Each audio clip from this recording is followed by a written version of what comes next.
announced last week by lawyers representing the two main candidates and rival camps of election commissioners. Opposition leader Raila Odinga, making his fifth presidential bid, says President-elect William Ruto's narrow win was the product of massive fraud. 4 out of 7 election commissioners disowned the result announced by the commission chairperson, saying the tallying had been opaque. The Supreme Court made history in the last election in 2017 by annulling President Uhuru Kenyatta's victory over Odinga because of procedural irregularities. Kenyatta prevailed in a rerun that Odinga boycotted now. The National Police Service has warned the public against gathering at the Supreme Court when judges are expected to issue a verdict on the presidential election challenging the victory handed to President-elect William Ruto. A 7-judge bench led by Chief Justice Martha Koome concluded hearings of the consolidated petition Friday and is now expected to issue a verdict today. Acting Inspector General of Police Noor Gabo said in a statement that access to the Supreme Court shall be limited to the public, adding that all roads leading to the court premises shall remain closed. He further assured Kenyans of the enhanced personal security and that of their property and loved ones during today's ruling. The acting IG asked Kenyans not to panic and migrate from their homes or places of residence in fear and anticipation of chaos, saying the security agencies are on high alert. And ahead of Supreme Court's judgment on the presidential election petition, President-elect William Ruto called for calm, saying he will accept the 7-judge bench's decision whichever way it goes. Ruto, whose victory was challenged by Azimio la Umoja One Kenya presidential candidate Raila Odinga, said he will welcome today's ruling as it is the duty of every Kenyan, regardless of their status, to respect the rule of law. Sentiments shared by Musalia Mudavadi and the Deputy President-elect Rigathi Gachagua. Mahakama ya upeo itatoa uamuzi wake. Kwa sababu sisi ni nchi ya kufuata sheria, pia tutaheshimu uamuzi wa mahakama ya upeo. Hivyo ndivyo tutakavyokuwa na nchi ambayo itakuwa ni nchi ya Wakenya wote. Huyo Mwenyezi Mungu aliyekuweko tariki 9 na miaka 4 ya mateso na vitisho, huo Mwenyezi Mungu hakuna pahali ameenda. The decision will be bringing an end to those people who have been misusing their positions of authority.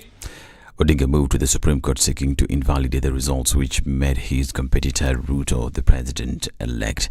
Independent Electoral Boundaries Commission chairperson of Fletcher County on August 15th declared Ruto as the winner of the presidential election after garnering 7,176,141 votes, representing 50.49% of the total votes cast. Now, Lenny Kivuti has defended the Devolution Empowerment Party's move to join the Kenya Kwanza coalition, saying that the move was because most Embu residents voted for Kenya Kwanza. Kivuti also added that it is in the Kenya Kwanza coalition that most Embu residents' hearts are, hence their move to the coalition. Addressing the press at his Kiambura home where he had hosted a Thanksgiving event for his campaign, Kivuti said that the move was a collective agreement for DEP to move to Kenya Kwanza. Kivuti, who was vying for Embu gubernatorial seat on DEP, also said that the move was prompted by his desire to have development projects in Embu County, adding that development projects for Embu were a higher priority than his personal ego. We discussed this internally and we came to a consensus simply because the majority of our people, they actually elected His Excellency William Samoei Ruto, and we would be deceiving ourselves if we think we are leaders not following the wish of our people. And for that reason, we said we want to stay with the people, we want to go where our people are, and we went to Kenya Kwanza. Kenya Kwanza is a partnership. It's not like we are selling the bus or we are dissolving the bus. We just join the coalition as a partner. That's all. This is Newswire. Dennis Salcedo. Good morning.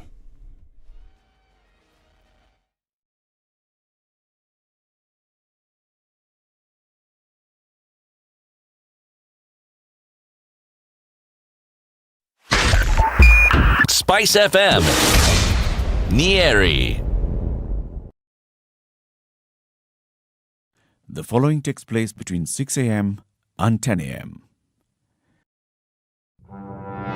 There are so many people peddling what is false and that it bears remarkable resemblance to what is true. Politicians have their agenda, and their agenda is to use every opportunity to sell that agenda and to loot this nation. I have seen major strides that are done in this country when we talk to each other as against talking at each other. We start getting back into the tribal cocoons which were put to us by the colonial powers. You know, they gave us physical freedom but not mental freedom. We're still mentally colonized today into these cocoons of tribe. Now, if you live in an area where it's difficult to find a dog, He's a goat. I kid you not. In which part of this country is it difficult to find a dog? So that you resort. Nafandi umbo yako iko na pembe. Nini umba special. This is the Situation Room, the only way to start your day.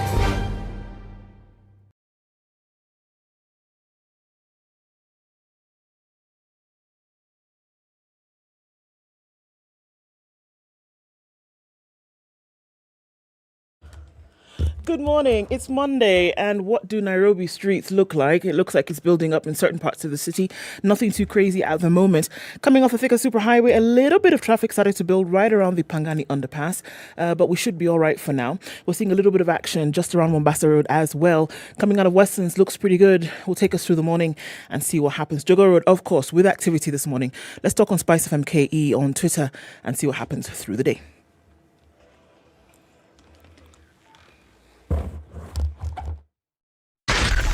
SpiceFM, Nakuru.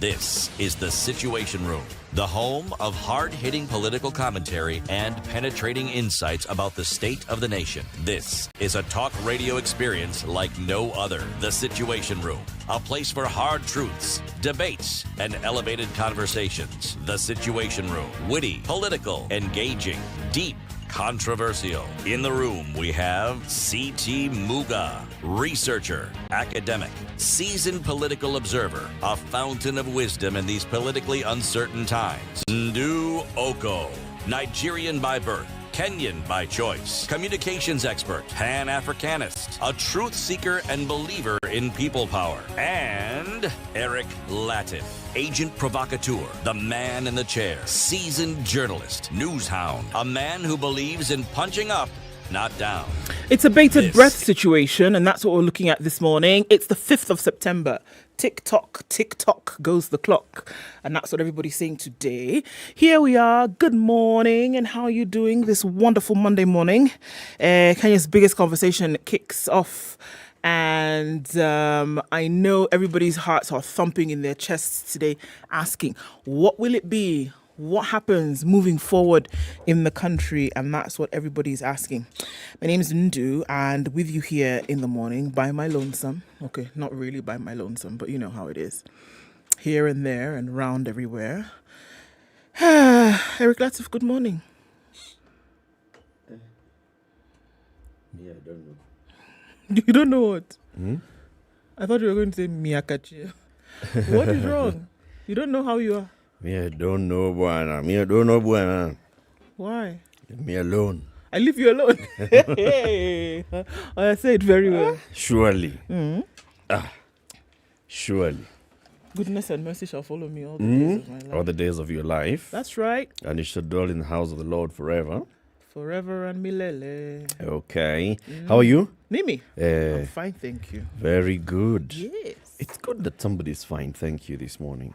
You're not fine, thank you. I am well. It's all a state of mind, my Wait friend. for City to come. And hear And how ask him, how are you? And he'll tell you. I'm actually very well this very morning. well. No, let's do it. Okay, so are you asking or I'm asking? Let's play CT. How are you this morning? How was your weekend, CT? You know, my weekend was just like all my other weekends. My weekend is quiet. My weekends tend to be quiet. Yeah. Yeah. And so how was it anyway? Yours? was all right. Was it quiet? It was good. Fortunately, I did a lot of sports watching. Formula One was good. The US Open continues. Serena Williams bows out of a 20-year career, having lost in the third round of the US Open, and she said goodbye. And it was interesting to see. It was 20 years. Yeah, Wow. well, actually more. She started at 16. She's 41. 25 years of tennis, and huge accolades in terms of what she's been able to achieve for the sport, especially as a black woman in a mostly white-dominated sport. She did excellently. So her career has come to an end. Her tennis career has come to an end. It was nice to see many of the world's greatest paying tributes. So she were dead. But, paying tributes to her career. So that was interesting. And then, of course, there was a great Manchester United playing yesterday against Arsenal. So it was a sporting weekend for me. Watching all these things, it was great. And then there was also the Diamond League that took place Friday night. So that's what I was doing, actually. Interesting. So just watching sport. Yeah, so I did that most of the weekend. Okay. Yeah. And then got a little bit frustrated. I mean, it's been like this for a couple of weeks now, but still looking at the issue of, Kenyans who are working in the Gulf and what's going on with them. This case of Diana Chepkemboy and what's been happening with her, but then shining the spotlight on what's happening with many more. And even as we speak, tens of young girls are still looking for passports to still go to the Gulf, even as we speak. So that was a bit frustrating for me as I was just going over that. Yeah. Well, there's also many who are working there. And all right. Okay. Yes, that's true. Siti Muga. Yes. How are you? There it is. Fine. How was your weekend? Fine. I have there's a gentleman who comes from the nation of the Kambas. That man makes me very happy, literally all the time. He's one of these guys who, when I greet him, he goes, "Yes." So I keep wondering now, how do you exactly spell this word that he has just uttered? Because it's his joy. Now, what it reminds me of is something very simple. How it is that our heritage never quite leaves us, especially the positive aspects of it. See, like, one heritage that I inherited when speaking the language is every once in a while you'll find my S and SHs crossing each other. That's now my heritage speaking. Oh, please do it for our pleasure this Monday morning. Stop socking me. You don't want to make a young girl happy. What's wrong with you?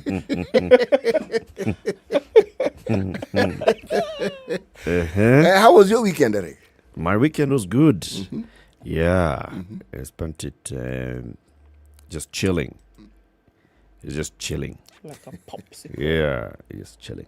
So yeah, I watched Formula One, like Ndui was doing. I watched football.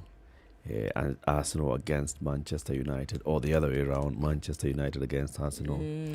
Yeah, so we saw the results, Arsenal's results being taken and being given to Manchester United. Can you see how narratives are spun? This is how it actually happens. People are paid to do this kind of work. Yeah. Take the narrative and spin it. I believe there was one I sent to you guys the other day. That's not score 2 goals or not. No. What was counted? What was counted and verified? That is what I'm talking about. Verification is very important. After all, those are the throes in which we are currently in. That's what I'm talking in the about. nation. Some scores were deducted from Arsenal. Listen, we were not told that India has worked hard to become the 5th largest economy in the world. We were told that Great Britain has unfortunately gone through some struggles and then has been dropped to 6th position. Do you see the difference? Do you see? Why is it narratives? Why is it that both narratives cannot be true? They're true, but what you lead with is what is very important. Depends on your audience. It depends on where your allegiance lies. You see, if you're speaking to the British, you start with the fact that Britain has lost. If you're speaking to the Indians, you start with the fact that India has won. But now that you're speaking to the globe and you start with the fact, you're starting on a negative. And but your globe is British. Okay. Let's just take this thing a little further and perhaps slowly. Oh, slowly even. Yes, there's nothing negative here really. why I say both are narratives that could be considered to be the truth. Is it not true that India is now the 5th largest economy on the planet? Wait, It is true. Okay. Is it also not true that Britain was there before and they're now 6th? That's true. Okay, now, why are we quibbling over interpretations? So where is the lie? They matter. Has Yes. it said that Britain is still 5th? Or they're struggling to be 5th? No, they are no longer 5th. The 5th position has been determined. And it doesn't matter what you say and which side of this particular divide we're talking about you're on. The 5th has been determined. Yeah, it gives the connotation, however, that must be realized that while British was going through some struggles, that India was not working on their economy. Let me ask you something. And so, what it then does imply, what it does it implies that India was sitting about twiddling their thumbs as opposed to getting something done. And Britain, now, COVID beat them, blah blah. Kenya, there's some indices that are often produced, and often the ones where our name features prominently is the ones that have to do with the corruption, poverty. Do you hear us complaining? Should be. No. Do you hear us complaining? Even when we are told poverty, blah, blah, blah. Do you hear us complaining? We take our number 100 and whatever it is with grace and we say, okay, move so on. that's the number And we've even gotten. put a ribbon on it, like at the fair. Okay, Ngapi? Then you're told, okay, there's some other countries in the western part of Africa who are just, struggling to get to where you are, but they're actually behind you. Do we call them and tell them, guys, Catch up. No, we don't. Anyway, Ndu. Yes. COVID. One person tested positive from a sample size of 866 in the last 24 hours. The positivity rate for Kenya is now at 0.1%. The one case is Kenyan, and from a total confirmed positive cases of 338,235, and testing so far in the country has been conducted to a number of 3,860,467. That's what it's looking like in Kenya. Around the world, we're looking at 610,273,279. Excuse me. So that's what the numbers are looking at. Still, that you can get vaccinated. Some counties, interestingly enough, seem to have a little bit of an extra batch of funding, and they're saying, well, what we can do is offer booster shots for people in the counties in Kenya. So if you've gotten your second dose, then we're going to provide booster shots for you as well. It seems that, there's superfluous amounts of vaccines in the country, and so they can go ahead and get that done. Have you been boosted, by the way? No? Have you been boosted, Eric, CT? Have you gotten booster shots? Booster No, I of haven't. COVID. No, I have not gone for my booster shot. You have not? No. Okay. All right. The fall is coming in the US in the next couple of months, and they're forecasting that they're likely not to see a major surge, but variants could play here in this game. The cold weather favors the coronavirus. We know this. Summer is coming to an end. Fall is coming, where the chilly months are coming in the western part of the world. And the spread of COVID-19 would probably not be as brutal as it has been in the last 2 years of the pandemic. That's what they're saying. It looks like they might have an easier time, but they're not letting go of measures just yet. Still be careful. But they're saying that it's possible that variants could pop up because of the cold weather. But that's what they're looking at in terms of seeing mass numbers of COVID. Okay. Chances low. 19 after 6, we are live streaming the show, where, on YouTube and Facebook, SpiceFM KE. If you're online, say hello to us. Tell us where you're locked in from this morning, and we will say hi back at you shortly. Good morning. Let's take a look at the weather forecast. This is the Situation Room, the only way to start your day.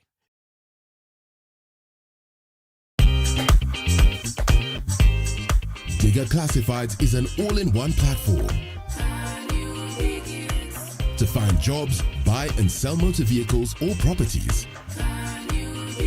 to pay tributes to the special people in your life. www.digger.co.ke, the one address in Kenya that everyone loves to visit.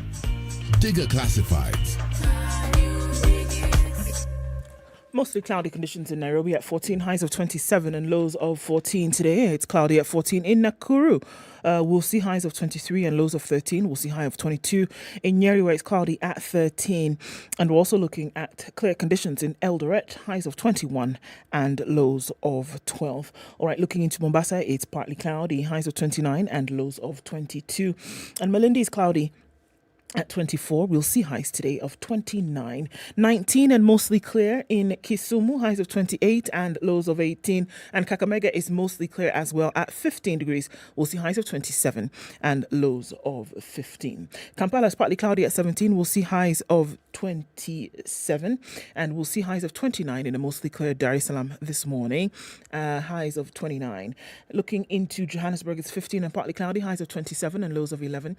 It's raining in Lagos at 24, highs of 29, and we'll see highs of 32 in a clear Kinshasa at 23. Out in Beijing, Monday afternoon, it's sunny at 27, highs of 28, and Paris is clear at 20. We'll see highs of 29 and lows of 17. Cloudy conditions, chance of thunderstorms in London, highs of 25 and lows of 16, and New York is clear at 25. We'll see highs of 29 and lows of 22.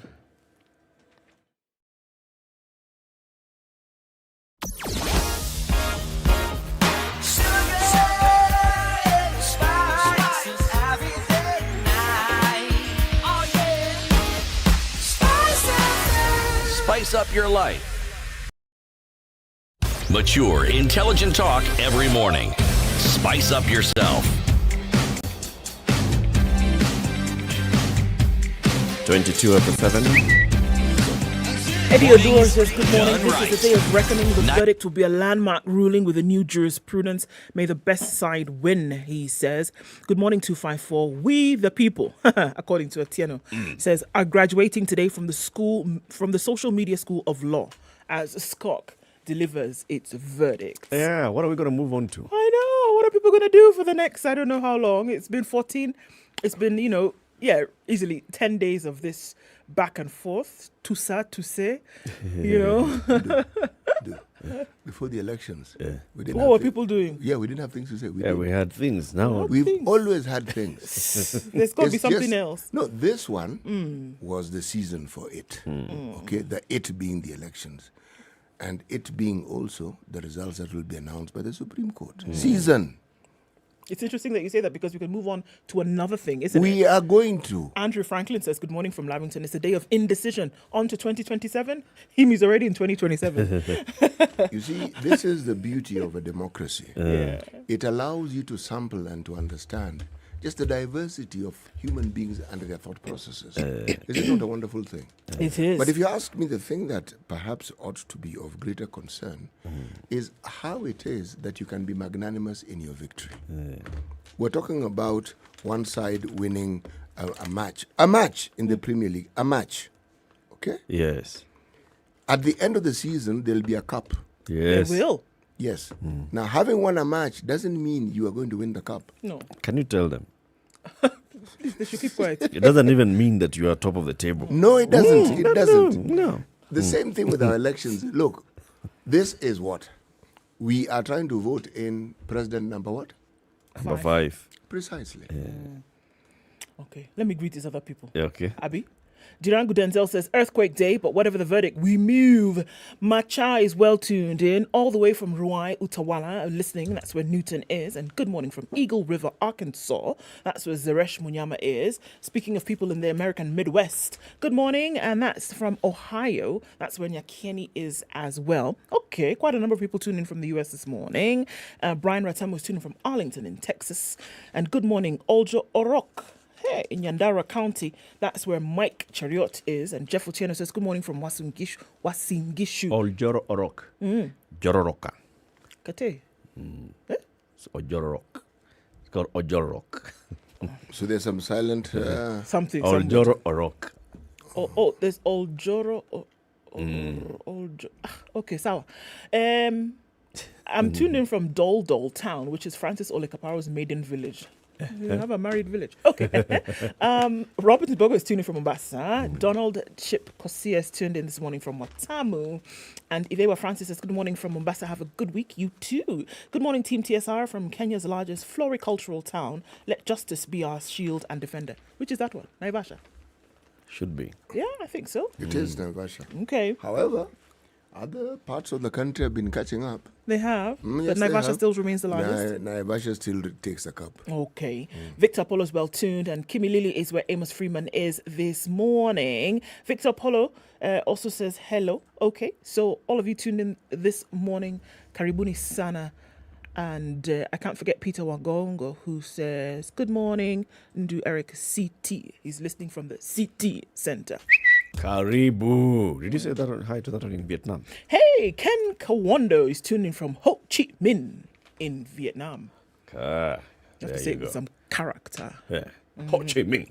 Thank you. Welcome, everybody. City, we've moved away from Sudan. Actually, we haven't. We're now in southern Sudan. All right. So we've moved away from Sudan. Okay. Not really, because it's just the southern part of Sudan, which is in itself an independent country called Southern Sudan. No, it's called South Sudan. Right. The hand suffers from work, but the stomach still must eat. The hand suffers from work, but the stomach still must eat. Yes. Tumbo is just a useless thing.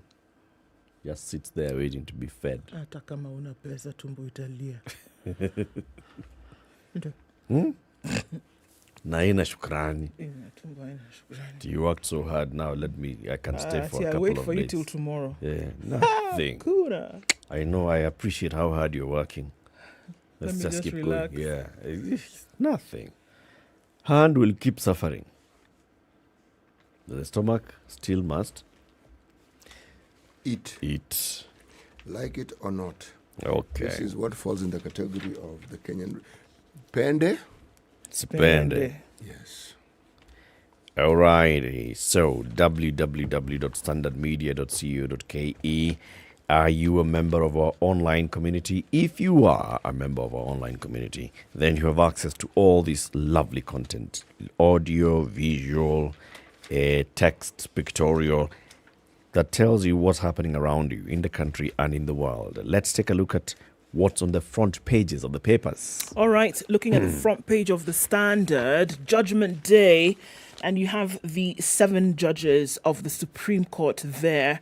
Philomena Mwelu, Isaac Lenaola, Smokin Wanjala, Jokin Dungu, Mohammed Ibrahim, William Oko, and Martha Koome. The country today will know whether the election of President-elect William Ruto will stand or if it will be nullified. Both decisions have serious repercussions that will reverberate long after the Supreme Court declaration. So we'll look at those stories. It's between pages 2 and 7. And on The Nation today, portal versus process. Both Ruto and Raila have said they will accept the Supreme Court findings. David Maraga's historic 2017 ruling annulling Kenyatta's election victory was grounded not in proof of actual rigging, but a finding of so many things gone wrong with conduct of the polls that the result could not stand. Today, Martha Koome's bench faces the same question as it sits to decide whether Raila Odinga once again has a case.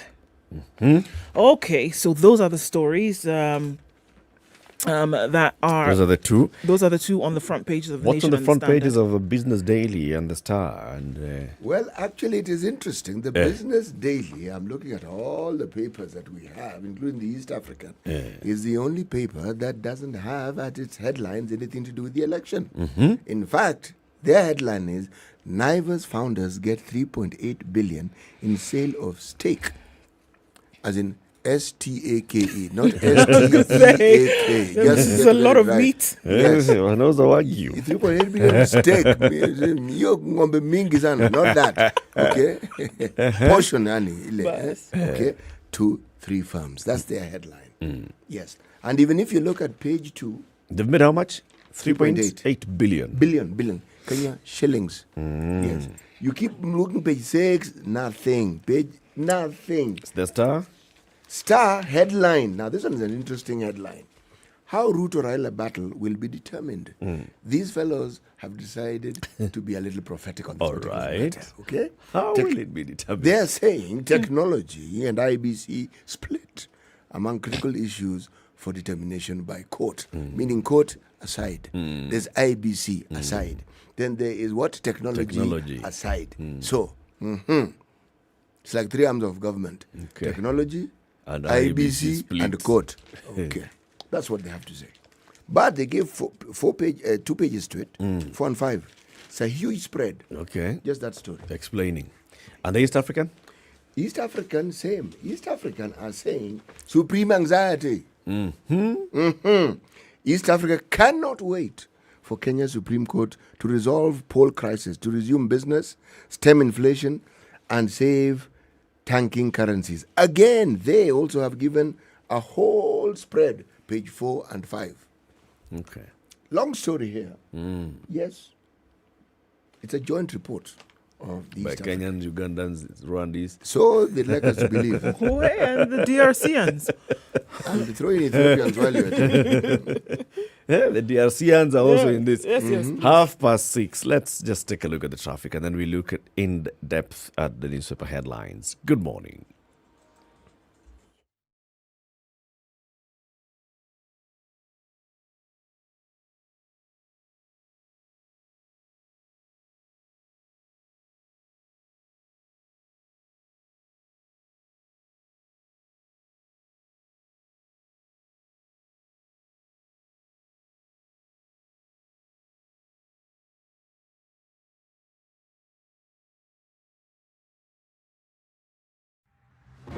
Introducing Watele, County 49, a rich county where the leadership has failed its people. Justice and peace are elusive while violence sweeps through the county. What will be done to save the people of Watele County? Watch County 49 as our heroes and villains clash in an exciting tale of corruption. All right, so we're looking at the buildup of traffic this morning, going towards the Thika Superhighway, coming off of the Pangani Underpass. Just a little smidgen of traffic there, nothing too painful at this point. And we're looking at traffic on Langata Road building up as well. The interchange was completed, so folks are using that. Jago Road, some traffic then going towards the roundabout at Kamkunji. But Landis Road is looking free and clear, at least for now. CBD is taking on some traffic. There's a little bit of a buzz there. But again, we're still looking at slim pickings. It's just the early risers who are on the roads for now. We're going to wait and see what happens through the course of the morning. It's a new week, guys. Let's know what's happening where you are. Talk to us, SpiceFM, KE on Twitter.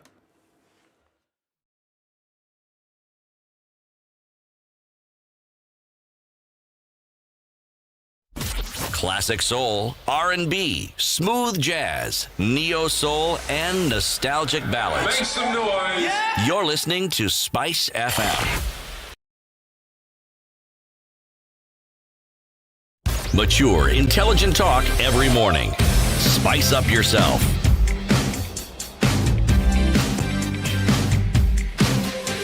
Okay, 27 to Mornings done right. Look at it.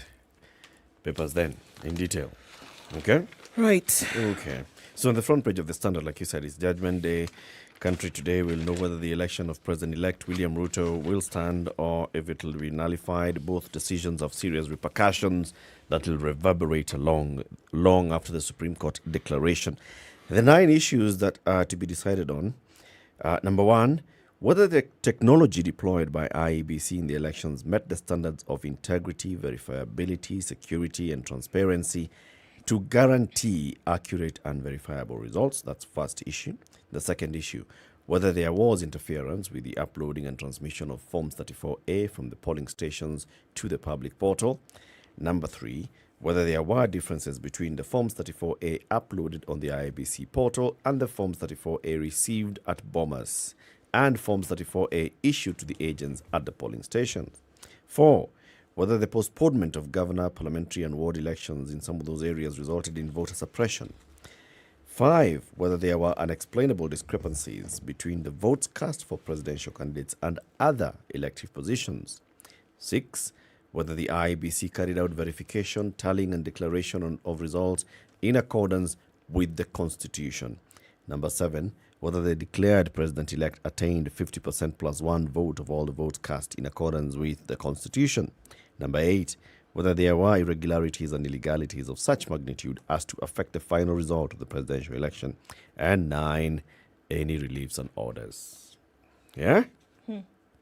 And of course, the Standard gives that Supreme Battle page 2, 3, 4, 5, blah, blah, blah, blah, blah, blah, including calls for peace by the clergy and all. So, we still don't know what time.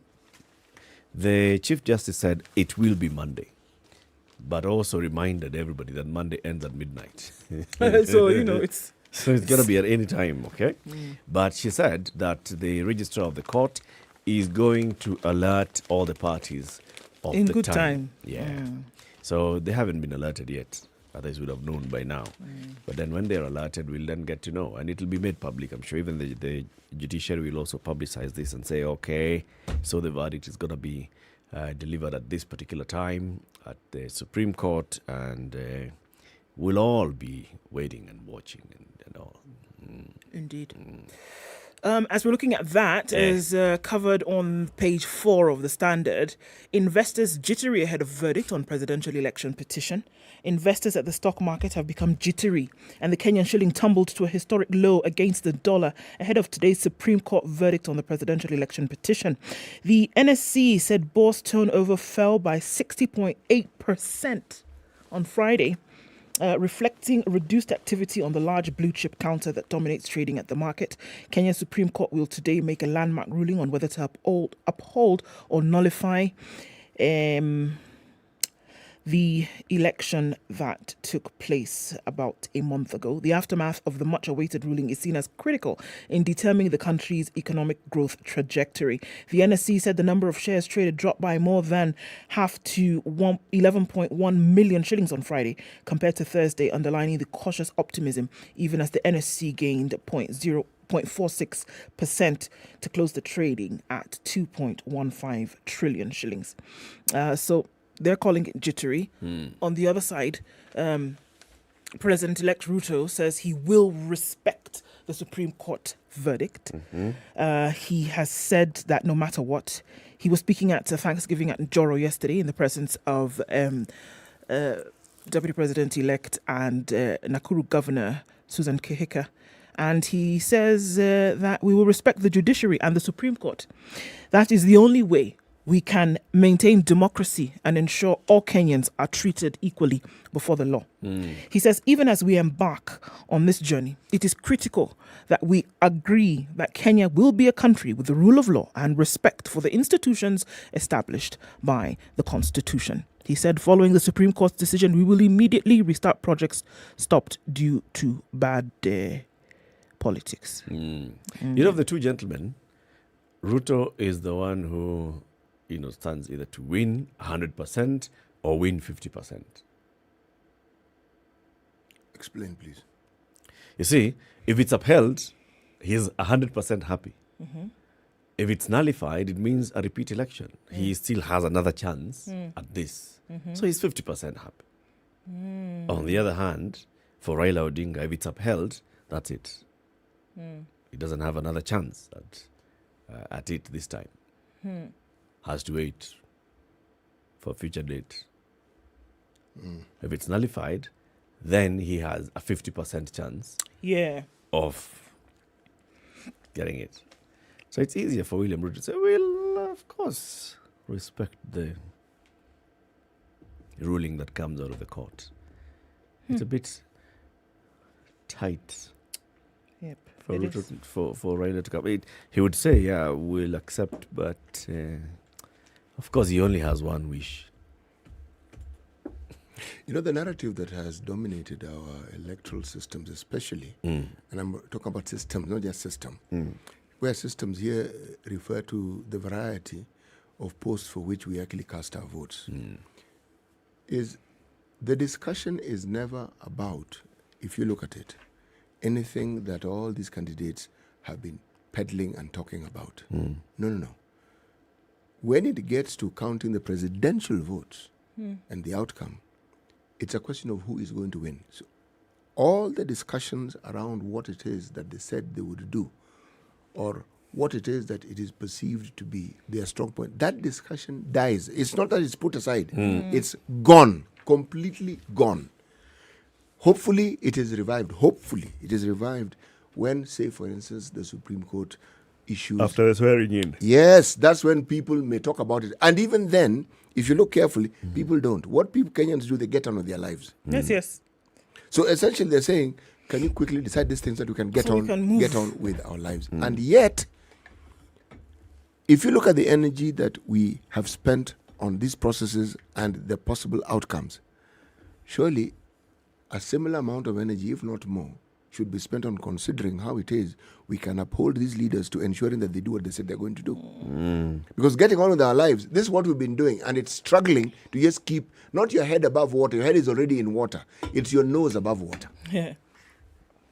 And then there's another narrative that we don't hear enough of. How people can understand and accept outcomes graciously.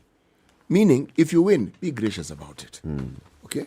Yeah. If you lose, the person who has won isn't an alien. It's a Kenyan, just like you. And if you think that what they stand for cannot necessarily stand any great scrutiny in the full glare of light, well, a democratic process allows for you to dissent and to disagree. It allows for it. But these conversations never take place. And it's because we have a winner-take-all system. When are we going to grow up and understand that it is in our interest to have a system that reduces this temperature and this tension?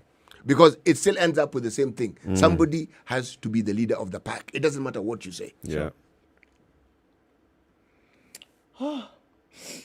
Indeed. Tukubali matokeo.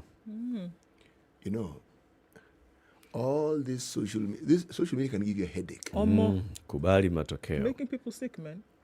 It's just like we say, if you wanted to be governor and you didn't win, and you kubali matokeo, and you take a chill pill and wait another 5 years, and then you maybe, take another stab at it. Take another stab at it.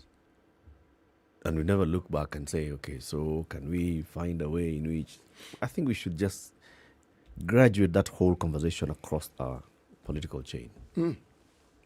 That's it.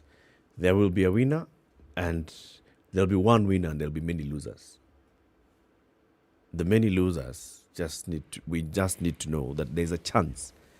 If you are 4 of you, there's a 25% chance you could be the winner. And there's a 75% chance you will lose.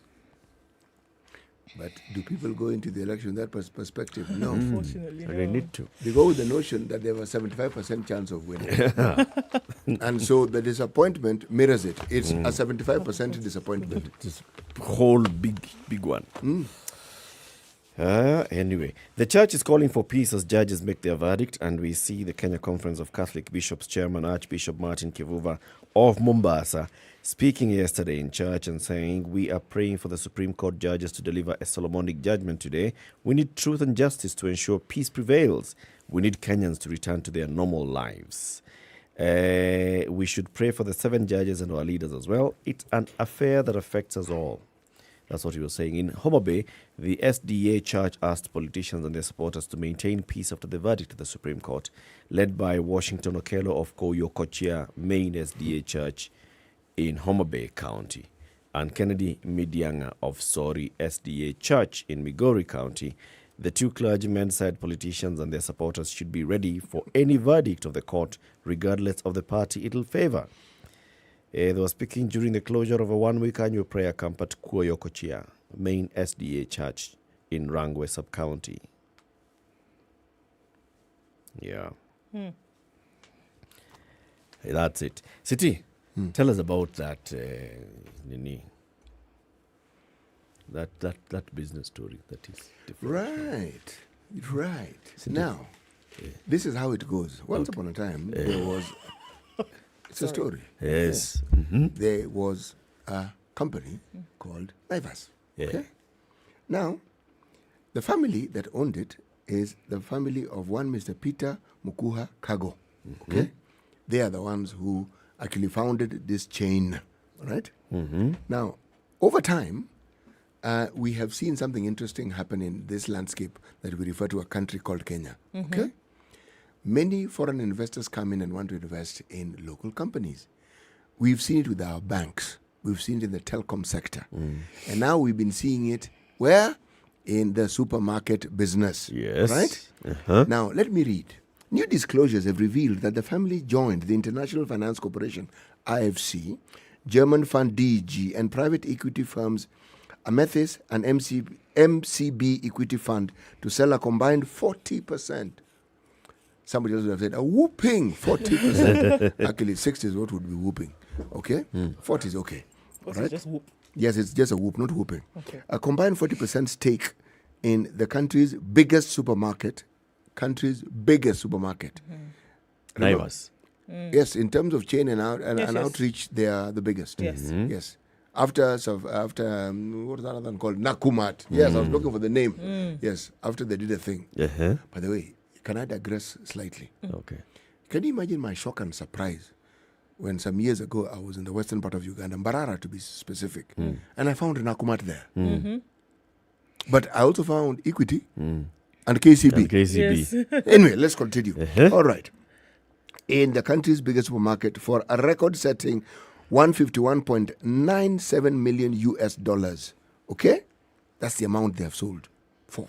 151 millions.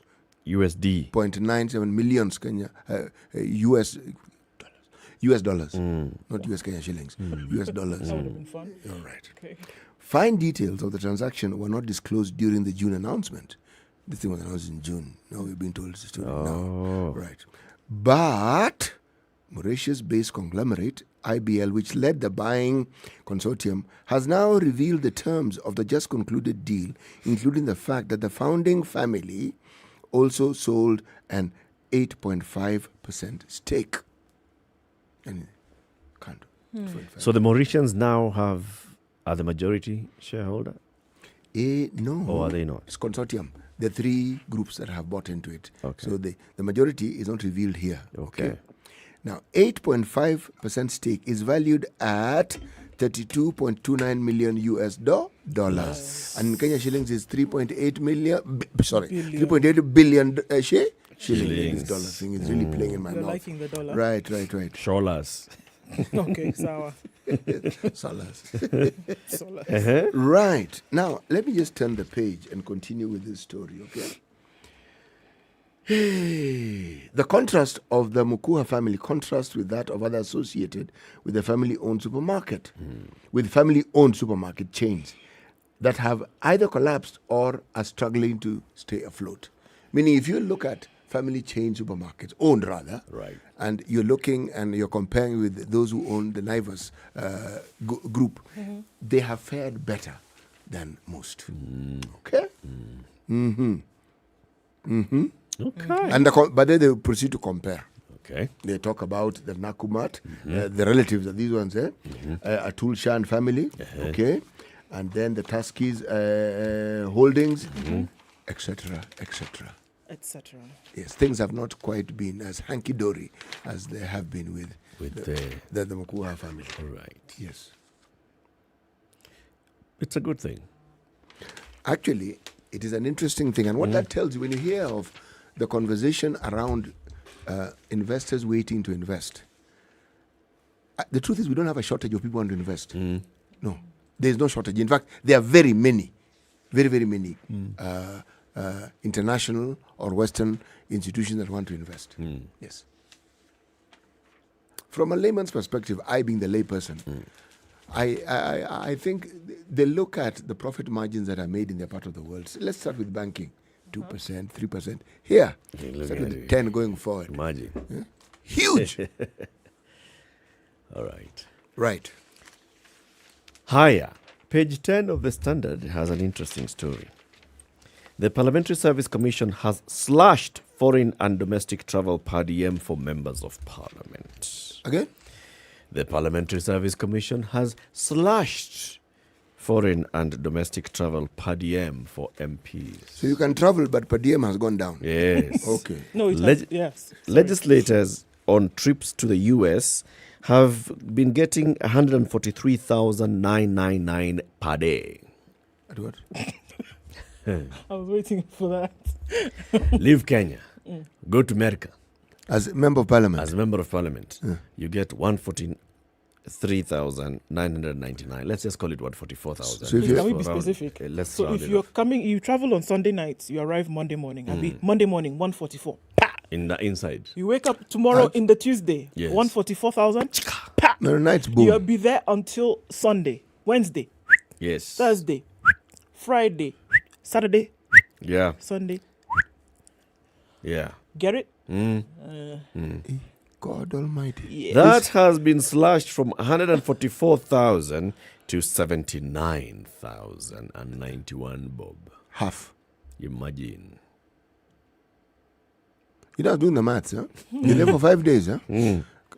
Around 800,000 shillings in your pocket. Yeah. You know. Yeah, and you just need to be away for 5 days. Monthly salary plus God knows what Cleared. else, plus God knows what else. It works well for you. I mean, if you're going out there.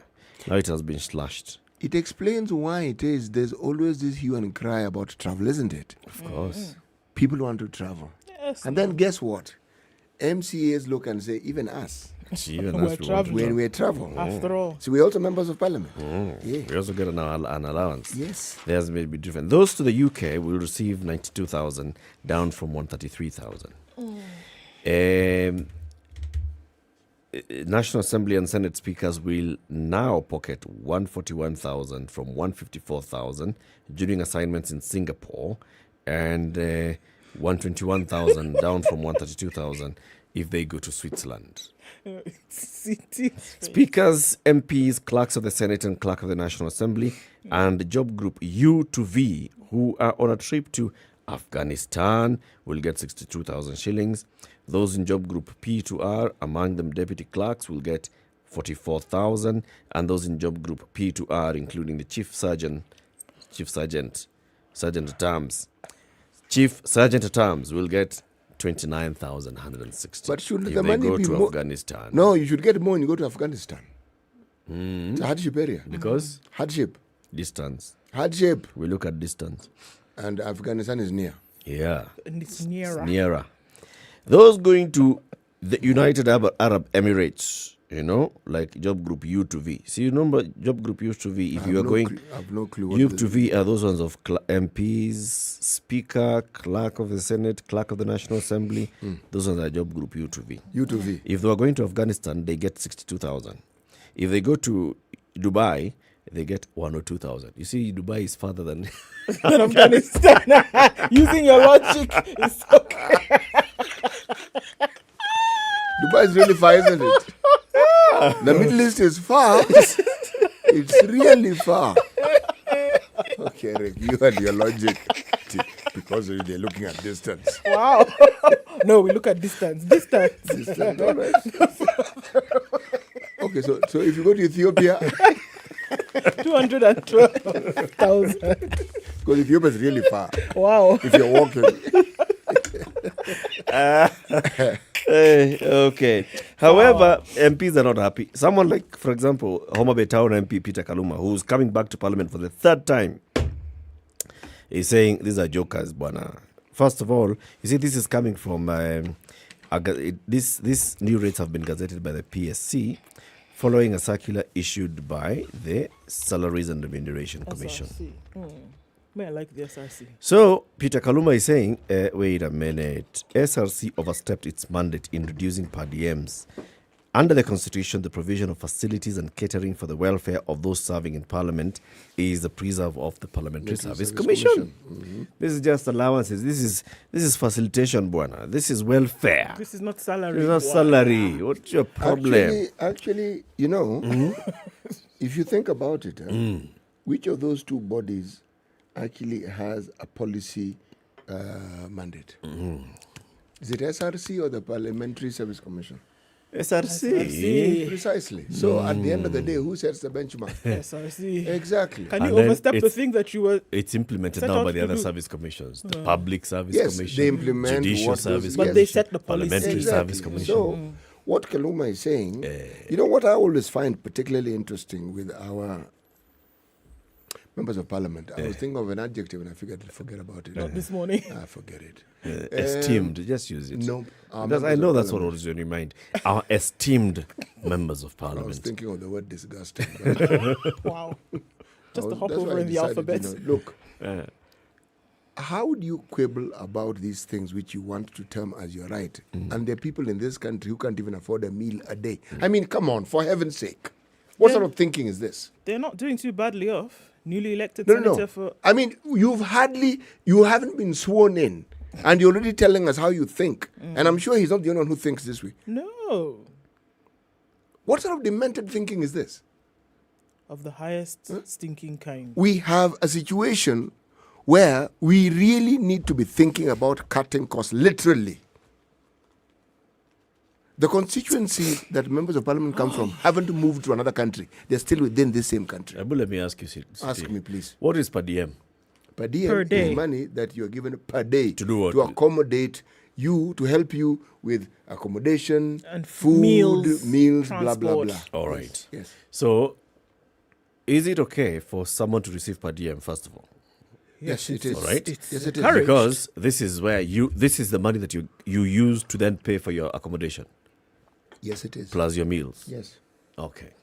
Now, That's the theory, yeah? Go on. is this what happens?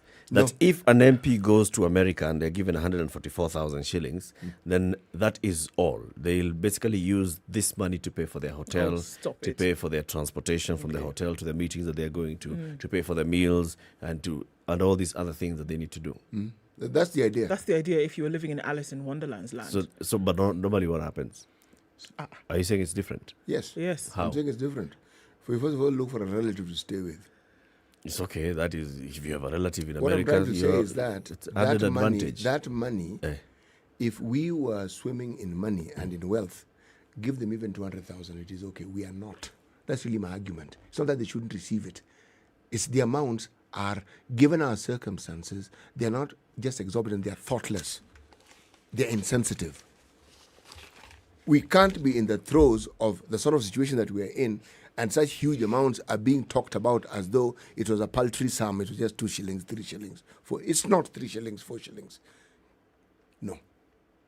And these meetings that we keep talking about, the people have to attend. COVID taught us, you can have them via Zoom. But then we realized you can have them via Zoom and still go to the country, and then have Zoom in the country that you've gone to. So we saw it happening. Let the MPs go, Buana. I'm not saying they shouldn't go. They should go. However, By all means, they must go. I'm enjoying this thing. PSC, SRC, well done. Even SRC, even them, Buana. Eric, it is insensitive. I beg you. It's very, very insensitive.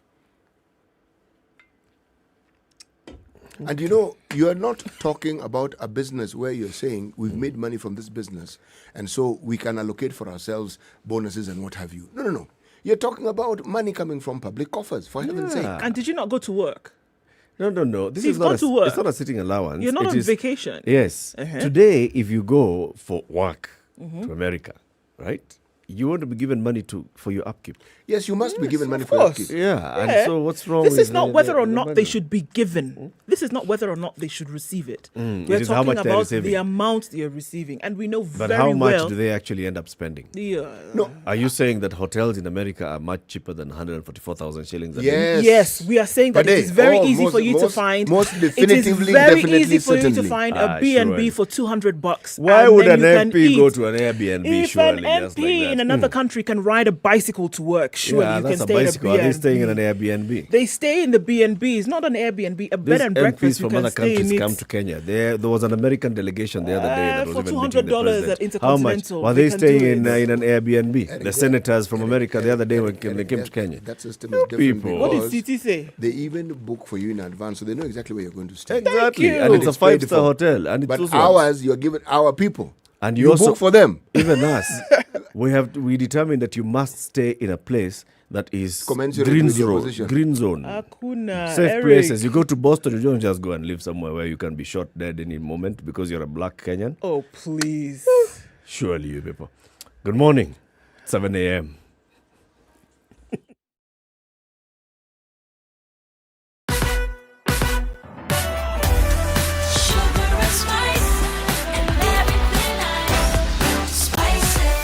Spice up your life.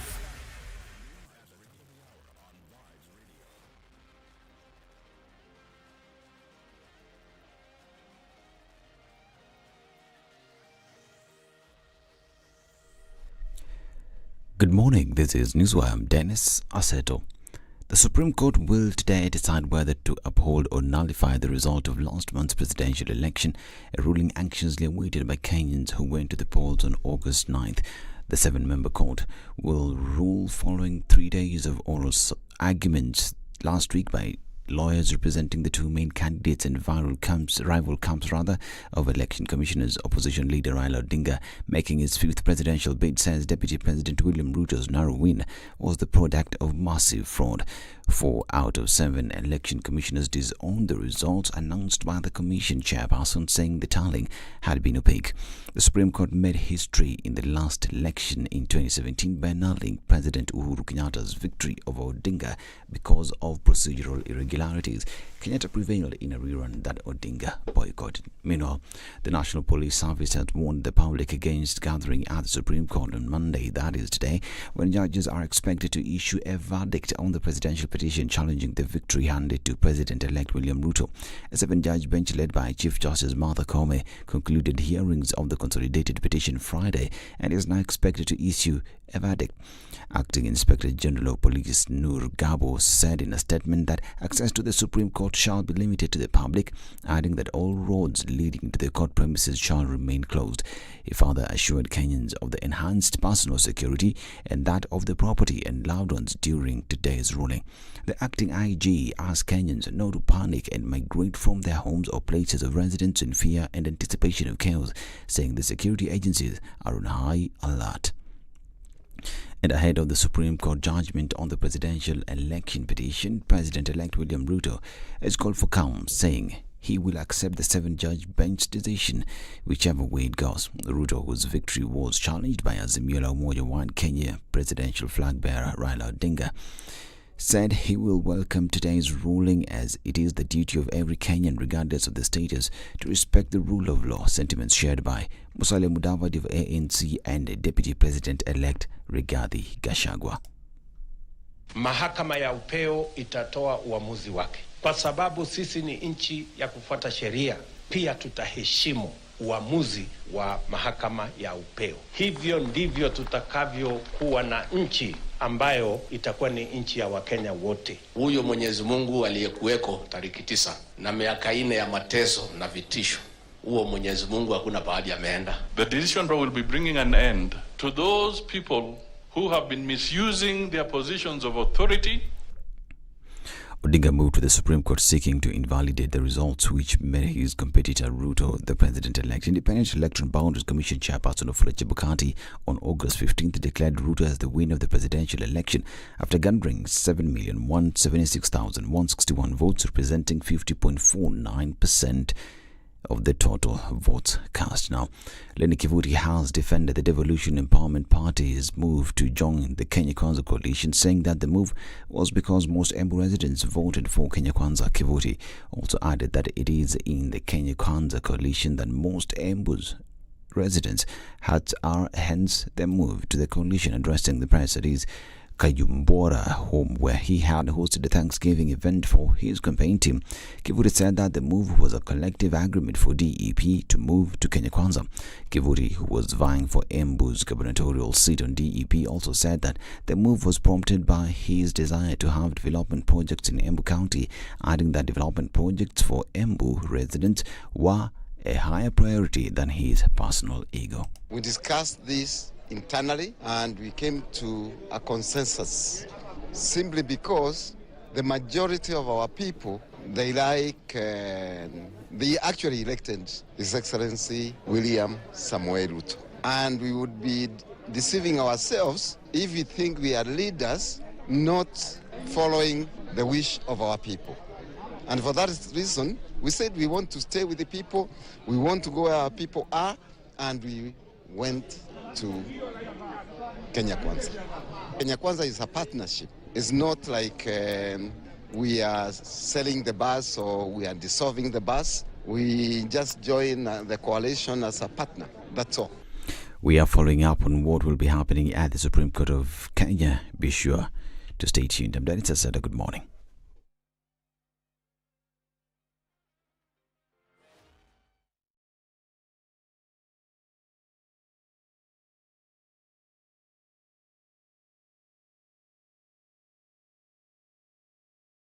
Monday morning, traffic started really late this morning. It doesn't look like it's too bad, not for now, at least. On Jogo Road, a little bit of action heading out towards the city, and we're looking at the CBD with quite some. The Thika Superhighway, we're seeing some traffic here as well, just before that Pangani underpass, and it's also really busy on Kiambu Road this morning. Limuru Road is also following in fine form. We're looking at coming out of Westlands, not too bad at the moment. James Gishuru will allow you to get onto Waiyaki Way without too much of an issue. Right now, just at that drift, however, there is some traffic as you go over the hill.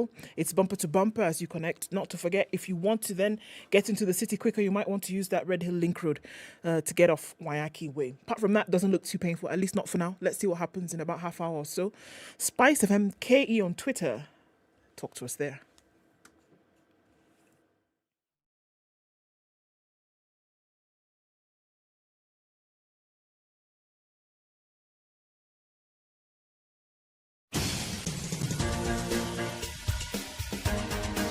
This is The Situation Room, the home of hard-hitting political commentary and penetrating insights about the state of the nation. This is a talk radio experience like no other. The Situation Room, a place for hard truths, debates, and elevated conversations. The Situation Room, witty, political, engaging, deep, controversial. In the room, we have C.T. Muga, researcher, academic, seasoned political observer, a fountain of wisdom in these politically uncertain times. Ndu Oko, Nigerian by birth, Kenyan by choice, communications expert, Pan-Africanist, a truth seeker and believer in people power, and Eric Latif, agent provocateur, the man in the chair, seasoned journalist, news hound, a man who believes all right, in punching 7 up, minutes after 7. Good down. morning and welcome to the This second hour of is Kenya's biggest conversation. Happy Monday, wherever you're tuned in. It's the 5th.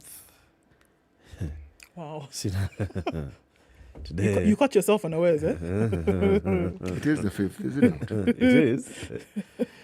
It's all about today being the 5th and the Supreme Court coming to give us a determination on the 5th president. Oh, those things. Or the not 5th. Or the not 5th. Yeah. Or the 5th to be. Today is also the International Day of Charity. International Day of Charity. Yes. Giving, helping, such things. Not Charity, the girl. Okay. Yeah. Hiya. Nessa South City. The proverb from South Sudan. The hand suffers from work, but the stomach still must eat. Ungrateful organs. The hand suffers from work, but the stomach still must eat. Do you think there was a deeper meaning to this rather than just the obvious one, where it's like an observation? Because if you look at it just top level, this is just an observation. The hand suffers, the stomach still must eat. You think there's a deeper one? Yes. I'd start with the word suffer. All right. It's a question of functions, really. What the hands do, the feet can't really do. Not really. Okay? And what the head does, the chest can't really do. So I'm simply saying that from a simple perspective, I would say there's this need to respect the division of labor, okay? And understand also the symmetry with which every organ functions and how they are relevant and how the relationship is extremely symbiotic. Now, by simply talking about the hand suffering, that is to bring it out. You see, when one talks of suffering, you highlight the activities of the hand. But the hand doesn't just work. The hand gestures also. The hand holds also. Yes. The hand stabilizes you. The hand has many functions. And the stomach, apart from just asking and alerting you for the need for more food, it does a lot more than that. The digestive system is necessary for you to actually benefit from the food that you eat. In the absence of the digestive system, that food wouldn't really do you very much good. Yes. So, again, let me repeat. If you are looking at the symbiotic relationship that the organs have, biblically, it also talks about how it is that each individual on this planet is relevant, irrespective of what they do or who they are. It is not possible for people to be rich if there are no poor people. Just like it's not possible to be poor unless there are rich people. So, relevance. The relevance we give to each other. Okay. I think you stretched it, but it's okay. That's the whole point. Wow. You've really stretched That's like the it's whole point, my man. It's And you stretch it so that someone can say, well, I man. don't really think that what you said makes that much sense. My thoughts on this subject are, then they proceed to give you their thoughts on the same subject. Yeah. Over the weekend, there's been a lot of conversation about a certain young Kenyan girl who was studying in a Kenyan university, and then she stopped her studies and got a job in Saudi Arabia and went to Saudi Arabia, and then photos emerged of her looking not so well. Completely emaciated is what we are at this point. She probably looks about half her size from the time that she arrived there, because she documented, so what she was looking like, happy to be there, and then started this job of hers, right? So she looks about half her size. So you can imagine somebody who was already of a slight frame and then looking like that. So she was really, really, really thin, all right? And she was unwell. The reports that came out is that she was working as a domestic worker with a family, and she was not well, all right? And they had refused to take her to hospital and was still making her work under those conditions. And she then feared for her life, that she would not be able to make it beyond, the next day or after. So she did get in touch with some of her friends here, but then that was the only communication she had with them. Thereafter, it is said that her phone was seized, her passport was seized, all communication with the outside world then was cut off, and then she did not have an opportunity to speak with anybody. So they tried to look for her over the next days. There were calls to MOFA, Ministry of Foreign Affairs. There were calls to leaders on this side. There were calls to the agents who secured this position for her. There were calls to her employers in Saudi Arabia to at least release her so that she could at the very least get medical attention. Those calls went unanswered. In fact, there was audio of one of her employers having said that, they were not going to be involved in this, and it was nobody's business about, how this young woman was then in their employ. All right. It went on and on for some days, and there was some fear in terms of what was going to happen to her and whether she was actually going to make it out alive. But there was some heavy intervention, and then that came through. But then yesterday, she was then found. There was law enforcement that then went to the home of that where she was working, and they were able to retrieve her, basically. She is now in hospital, and the hope is that she will come back to Kenya in a few days' time after she has recuperated. Okay. So, what exactly led to her condition? So there's all these conversations on social media, she was taken into enslavement, she was sick, what exactly is the issue from what you've been able to gather so far? So the thing is that in terms of details as per what was ailing her or what is ailing her, again, you say there's a lot of speculation that she was mistreated, she was not fed properly, that she was made to work for very long hours, and that the emaciated condition that we're looking at came as a result of poor access to food. Okay. She would sometimes receive, according to this story, one meal a day, if that, and sometimes just water. So basically said that she was being treated as a slave. So she was weak, her nutrition levels were very low, and they got to very dangerous levels because of not getting food. There are also allegations that she was physically abused. That is not proven, but these are allegations, as was said. But these are some of the things that she said to her friend, who actually hired her when she was here in Kenya. All right. So when she was here in this home, she was still able to communicate before her phone was seized. And this is when she sent the photo. Which is when she sent the photo. And when she sent the photo, what was she saying? She said that basically it was a call for help. Please help me. Look at me now. Look at what I look like today compared to how you know me to be. I'm not in a good position. I'm not in a good state. I need help to get out of here. I don't have my passport. They already took that. I don't have a way to get out because I don't have any money. They've held on to my salary for X number of months, kind of thing. So she could not leave and she was weak. But then after that, there was no further communication from her phone. Okay. Because they had taken it. Okay. So there were several statements then that were released. Like the Saudi embassy in Nairobi released a statement, and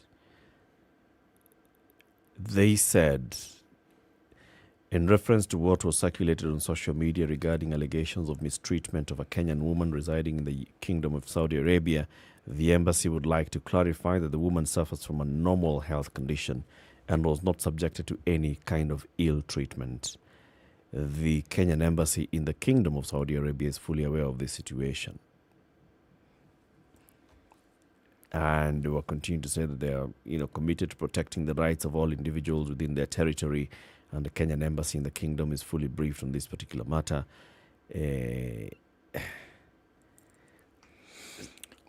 So basically, whatever the issue is, she was, let's take this one at face value. She was unwell. So what kind of support did she get? Exactly. Or was she entitled to? Was she entitled to, receiving treatment? Was she entitled to getting to a point where then she's not supposed to work? She gets sick leave. Yeah. Still living with his family that she was working for. What is it? So I hear what you're saying. For me, no matter the cause of her ailment, it doesn't matter whether it was inflicted by another human being or whether she was dealing with a normal health condition. She was not well. So she was not able to take on her duties because of the fact that her physical condition was not good. Now, the question is, all right, fine. You are a human being, right? Yeah. Is not well in your employ. Should she receive medical attention, even if you're not paying for it, should you then find a way to let her go? The details attached to this thing just reeks to me. And this is the problem. She was not well. It is clear she was not well, but she was still working. She was not taken to hospital. Now, today, as we speak, is when she's in hospital. Prior to this, she had not been in hospital. So it doesn't matter whether you're the one who has not given her food and she's sick as a result of it. Maybe she is naturally inclined towards losing weight, whatever. Okay? Should she have been accorded some medical assistance? And the answer glaringly is yes. So telling us that people were aware of her situation, is neither here nor there. At the end of the day, she was in this condition. She was not taken to hospital. She was, her documents had already been seized. She had no then communication with the outside world. All of it reeks to high heaven. And that is the problem that we're dealing with today. And this then becomes the issue when you now spread it and it becomes a bigger story. That Diana is one of those who is in a position like this, who takes on a job out of whatever reason, desperation, looking for greener pastures, wanting to, whatever the case may be. Unfortunately ends up in a situation whereby you cannot verify via an agent or whatever, you cannot verify the position of the person who is hiring you. Now, this does not take away from the very many Kenyans who take jobs in the Gulf and have a hunky-dory time. Then they have no problem whatsoever. They get into good employ, they have great employers, this is all sorted out, they support their families back home, and they have a really good experience. However, one bad apple is what spoils the bunch, isn't it? Yep. That's the thing, that the one story or the two stories or the three stories that have horror that we've seen, those are the ones that something needs to be done about. And it doesn't take away from the fact that these agents are allowed to run amok and not verify where they're sending Kenyans on a daily, guys. Today, go to the airport tonight. You will have tens of young Kenyans who are going to the Gulf looking for jobs. Do we hear this of people who have a known profession and work in a professional capacity in the Middle East? No. Yes. Do we have people who say work for some big organization and they suffer this same fate? Oh. No, Suffering it's the same class. fate? No. No, it's this class of workers that we are seeing. This class of domestic worker. Yes. This is where the problem is. Yes. Now, did we not have a task force of sorts, Public Service Commission, Ministry of Foreign Affairs, and some other body or the other, Yes. coming up and saying, well, we want to lay down the law as to what it is that is required. And there was a conversation that was also being had with the Saudis or some of the leaderships or equivalent organs of those countries so that you can have a commonality as to certain fundamentals about the employment of such workers. Indeed, there is. Not was, is currently. Yeah, I has been asked set up. So a proper formal agreement was actually signed between Kenya and Saudi Arabia. Okay. Now, this formal agreement, it's in the public domain, is it not? Okay, so we know that when it comes to employing workers from this particular country, the processes that you must follow are the following. We also know that the remuneration they are supposed to expect is from this range to this range, given their capacities, education, blah, blah, blah. Isn't it? Yes. And we also know that they'll be given a health insurance. They'll be given all these things that employers are supposed to give. Are these things that are enforceable if they exist? Yes. However, the problem is that this is the problem here with all of this. So there's the law. We have an official market, and then you have the black market, right? There is a law in which there's an kind of like an MOU, like you talk about, that has been set up country to country, and we know that this is the way it's going to be. However, on this side you have unscrupulous agents. And on this side, you have people who are ready to take anybody to come in and work. You don't want to have to necessarily have anybody shining the spotlight on them, because that also then would include visits. That also would include an embassy contact with you in Saudi Arabia to say, a check, basically, to make sure that whoever is coming into your employ, there are certain 1, 2, 3s that you have made sure you have. But the thing is that people fall through the cracks because desperation on one side, like, I'm going to take whatever I can get and I'm not necessarily going to follow these things. Or on the other side, look, I don't want anybody to shine the spotlight on my home. It's my personal business. I will take who can come, who's also, again, ready to fall through the cracks. Now, unfortunately, for these cases that come jumping out at us, where we see these horror things, where we see videos of people being beaten up, we have pictures of this, things like this. Most times, I'm telling you, most times, the agent who was responsible for getting this person from point A to point B is AWOL. He's unscrupulous. In this particular case, there's a story in the Standard that shows that this lady, a copy for the Standard employment contract for domestic workers bound for the Kingdom of Saudi Arabia, indicates that Chepkemoi was handed before leaving the country, gives the details of her employer, and says the employer is Mr. Mohammed Fahad Saad, and there is an ID of this person and the residential address, living in Riyadh, street number 4216, listing both his telephone and mobile contacts. Further, the contract indicates that the employer is represented by a Saudi recruiting agency called Galan Recruitment Office with a license number this, located in this particular district of Riyadh City. Document initially coming with a promise of greener pastures for the determined Kenyan workers morphs into a heavy yoke. So you'll find in many cases there are all these contracts. Yes. I mean, it's a proper registered agency that is a recruitment agency, and then it has agents here in Kenya who help you they process you and take you over there, and all these things are done. I think the question goes beyond this too. After this has been done, is there an office in Kenya's embassy in Saudi Arabia that represents labor relations? Because this has come out to show, by the time we're getting to signing these kind of deals, it's because it was an issue. Did we go further to establish a labor relations office in our embassy in Riyadh, Saudi Arabia, that knows these are the Kenyans who've come. These ones are working in domestic. These are the contracts. This is where they live. These are the contracts of the employers. These are the contracts of the Kenyans. And we shall be getting to know them this way and the other. Because if you go further into this story by the Nation, it goes to show as if the employers are saying, look, we paid a certain amount of money to secure your services. We have already paid up front to the agency. And what we expect is at least for you to work X number of months before we start talking about you leaving. That was the deal. From what our understanding was, is we pay X, you come, and then we keep deducting to recoup the money that we've paid. Yeah. So where is our government in this? And that's the thing, that unfortunately there's a loud gap. There's a huge gap. And there's a loud silence to that answer, that where is government? It's interesting because we did hear from Ambassador Kamau. He's put it on Twitter where he's asking the question, look, we as government have already said that 1, 2, 3 must happen. Yeah. In terms of the class, in terms of this particular job, this class of people going into Saudi Arabia, we have set certain guidelines down. However, we find that you guys keep going. So what are we supposed to do?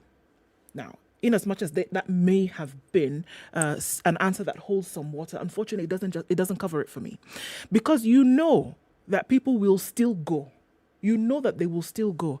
How about you set up these guidelines that are watertight, that it doesn't allow anybody to slip through the cracks? Look at what the Philippines has done. In no uncertain terms, you will be sure that if there is somebody coming from the Philippines that is going to work in Saudi Arabia today, forget about Saudi Arabia. Their government, they know this person, their name, as much as their dog, their pet dog, what their name is. Yep. Before they're going, they know who they are. They know where they will be able to get them at a moment's notice. Should the phone ring at the Philippines embassy in Saudi Arabia, they will know that this person, they just need to click you on the computer and say, this is Eric. This is the street they work on. This is the house. Is there a problem? Shall we go and check it out? They know. And there's a reason why they did that. Because this kind of abuse was happening with them as well. All right? Yep. Has enough been done on this side? The stories are too much, man. It's been there for the last 10 years. It's likely to be there for another 10 if these things are not sorted out. Because one person who comes back to Kenya in a box after having gone on a plane is too many. One is too many. And we already have hundreds. The PS in the Ministry of Foreign Affairs told us last year how many people showed up in Kenya in boxes because of this thing. We're not talking about people who've come back sick. We're not talking about people who've come back abused. We're talking about people who've turned up dead because of the manner in which they've been treated when they've gone to work. That is enough for something to be done. And we're saying that guidelines. Trust me, if you're serious about putting up guidelines, the person who would think about perpetrating this would think twice. Because they know that there is a government, not an individual, not an agent. There is a government at the other side of this thing. If they know that there's a government at the other side, they would be very careful about how they treated your citizen. But you've actually told them, you know what? Without saying it, you can go ahead and do whatever you need to do. I told you guys the story about when I took my mother to the airport and I saw not less than 13, 14 girls who were ushered to the front door after their paperwork was sorted out and they were left to on their own. The agent did not even look back after he had delivered them to the door. He didn't even look back. And that was the thing that stayed in my head. And I was like, these women are on their own. They're on their own. You don't know what you're going to go and find? You don't know. You don't know. He's made his money. He's done. Never to be seen again. If the people on the other end see that the country where they're hiring from is taking it as seriously as the country where they reside, the likelihood of them mistreating people reduces significantly. But we're seeing a situation whereby you're not even showing me that you're serious. After all, I know nothing will happen to me. You tell me, Diana today is in hospital recuperating. She'll come back to Kenya after a few days, right? Yeah. Do you think those guys are thinking twice, regardless of whatever happened? What do you think they're thinking now? A replacement. We need somebody else. Do you think they're remorseful? Do you think they're scared? What are the details of this particular story? Even going into the depth of it, because Yes, Kenya's embassy in Saudi Arabia took action, went to the home and took the girl, and they've taken her to hospital. Yes. But then, what are the details of the story? I think it's very important that you get to know what are the details of the story.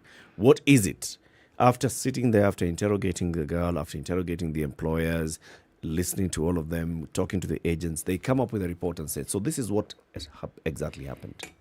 If Diana was sick, then they tell us, so Diana fell sick on this particular day, she got this kind of assistance, or she did not get this kind of assistance. She was required to get this kind of assistance, she didn't get this kind of assistance. This is what should have happened, it didn't happen. Or it didn't happen. Or this is what should have happened, and it happened. We need to get all those details. Yeah. Because, of course, when we look at it from this point, and I'm not trying to rubbish anything, when we look at it from this point, we will only hear what we are being told by Diana's relatives, by the photos that she has sent, by the communication that she gave, and even getting to a point and saying, my phone has been confiscated by the manager of the home, but you can still communicate to me through my co-worker. So there's still a co-worker in the house. So what's the story? And what was it that was happening to Diana? Bottom line is the girl was unwell. The girl has been rescued and being taken to hospital. Why was she not in hospital in the initial stages? Had she been taken to hospital at all? There's some reports that indicate that she first fell ill. She went to hospital. Some tests were taken. Was she still in the employ of these people who took? There are very many gaps. There are very many gaps. I'm just going to read to you verbatim what Ambassador Macharia Kamau said. Yeah. He said, please, we have told Kenyans repeatedly to stop sending this category of workers to Saudi. You've chosen not to listen. So it almost would appear as though there's a hands-off approach to this. Yeah. I can understand that from that side. But I do agree that in terms of details as per what happened here specifically, that needs to be given. Did this due diligence take place to get all the details as per what happened? At the end of the day, it didn't matter whether she had the flu or if she was beaten to almost dead. She needed to be in hospital. You can't tell me that you can't see somebody in that state in your house and you don't take them to hospital. At the end of the day, it doesn't matter whether it was self-inflicted or inflicted by you. Okay. Also, in the employment contract, is there an hospital insurance part to this? There should be. Because those are the other details. So when you come in, I've employed you, am I paying some amount that goes into what are the terms medical of this employment? Insurance and such? If there's no medical insurance, then whose bill is it going to be? Is it going to be? And after 3 years of employment to 2 years, is there gratuity? What do you get? I mean, what are the nitty-gritties of this particular employment contract? This particular one, we don't have those details. The pictures that we have seen, or the snapshots of that particular contract, doesn't give those details. But this is the guideline that we are talking about, then that needs to happen. Yep. This is what we are saying. Okay. So let's assume that in this particular one, there was nothing. But we are saying that this is what we are hoping this task force should have done. Let me ask this question at the risk of sounding facetious. Do you think Kenyans generally care about such things? At the point when they're looking for a job? No. You're not thinking. You can even. I said today. Let's do a field trip to the airport tonight. Today, and there are people who've gotten wind of this story, and many other horror stories have taken place. There was that horrific video on the internet last week of an Ethiopian girl who's being beaten to within an inch of her life in the same Gulf, right? People will see that video and they say, but it will not happen to me. I need a job, I need to go. They will still go. What about when such reports get back to Kenya? Beyond the initial outrage, do Kenyans really care? No. You see, I ask the question because I look at the employment of domestic workers in this country. And I look at the minimum wage that the government, through the Ministry of Labour, have stipulated as being the minimum wage. Do people care to ensure that that minimum wage is actually met? No. No, I tell you, even people that can afford to pay much more are still paying people below the minimum wage. People are still paying 5,000, 3,000. People who can afford to do much better. Okay. So, when you have people who have that sort of mindset, essentially, if you can get away with it, then by all means, get away with it. That's it. Now, you tell me, if these delightfully law-abiding citizens of Kenya cannot uphold labor requirements within their own country.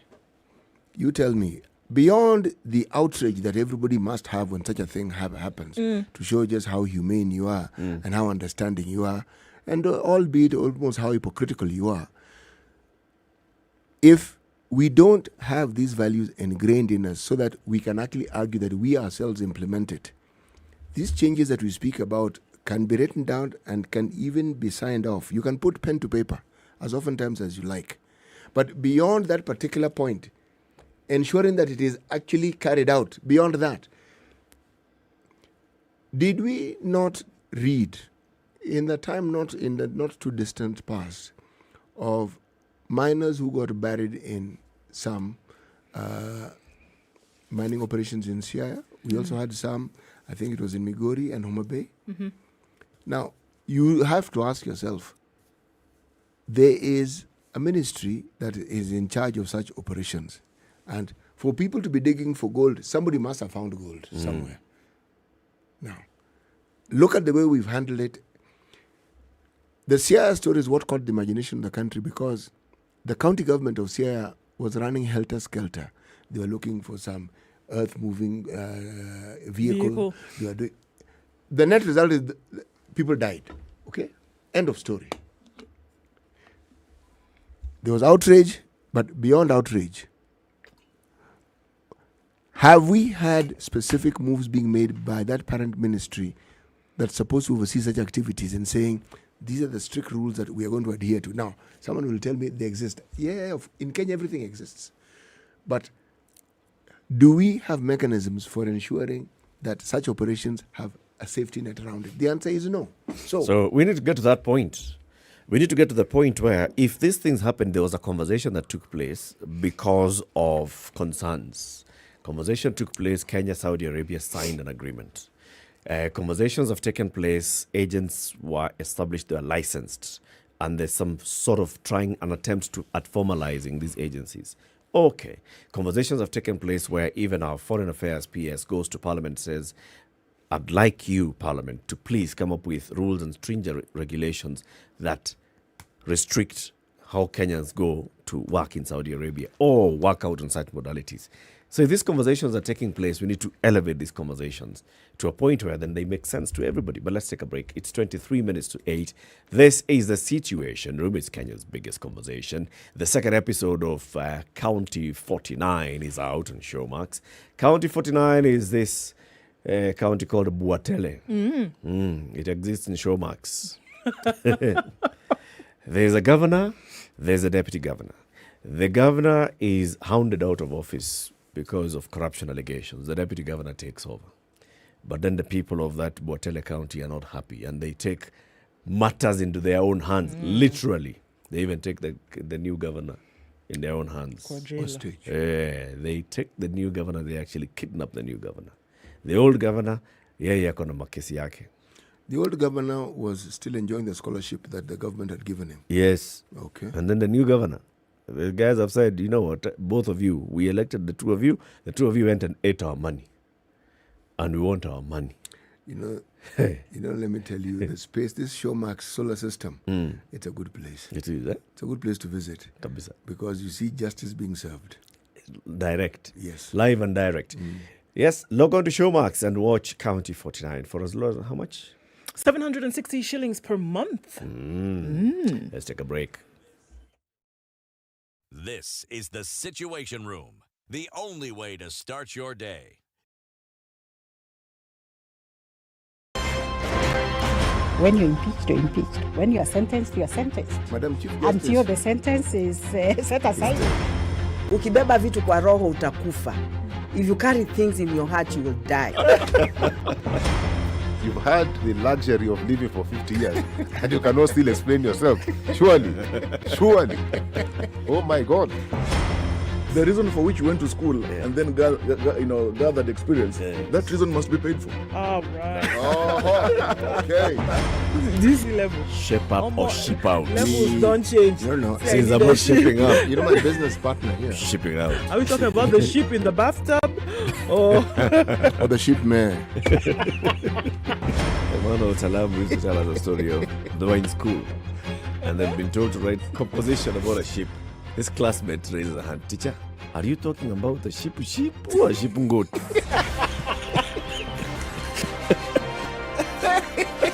The Situation Room, Kenya's biggest conversation. Looking at cloudy conditions in Nairobi this morning at 15, highs of 27 and lows of 14. It's cloudy at 15 in Nakuru, highs of 23. We'll see highs of 22 in a mostly cloudy Nyeri at 14, and it's 14 and cloudy in Eldoret, highs of 21 and lows of 12. 22 degrees and raining in Mombasa now, highs of 29, and we'll see highs of 29 as well in a partly sunny Malindi at 23. It's 20 and sunny in Kisumu, highs of 28 and lows of 18, and Kakamega is sunny at 19, highs of 27. Looking into Kampala, the sun is out at 18, highs of 28, and we'll see highs of 29 in a sunny Dar es Salaam at 22. It's 18 degrees and warming up in Johannesburg, highs of 27, and we'll see highs of 29 in a rainy Lagos this morning at 24. It's 23 and clear in Kinshasa. We'll see highs of 32 and lows of 22.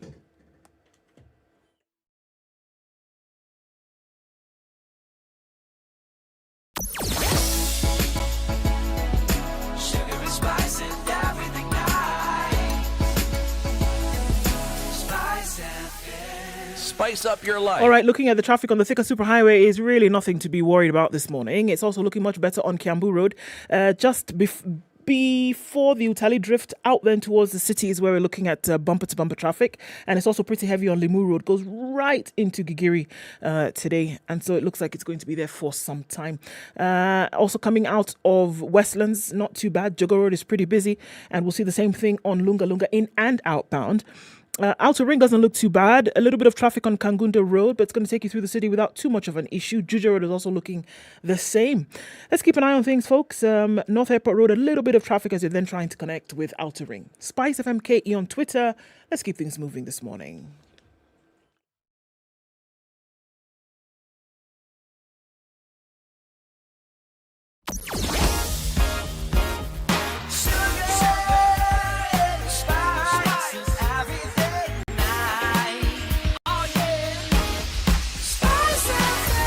Spice up your life. Mature, intelligent talk every morning. Spice up yourself. 20 minutes to 8, the conversation continues. We are highlighting the plight of Kenyans working and living, particularly in Saudi Arabia, but also in the other countries around the Gulf. So those that go to work in Saudi Arabia, we see very many complaints. Also, we see very many of them posting even on social media and saying, it's working well for us. Guys, we're okay.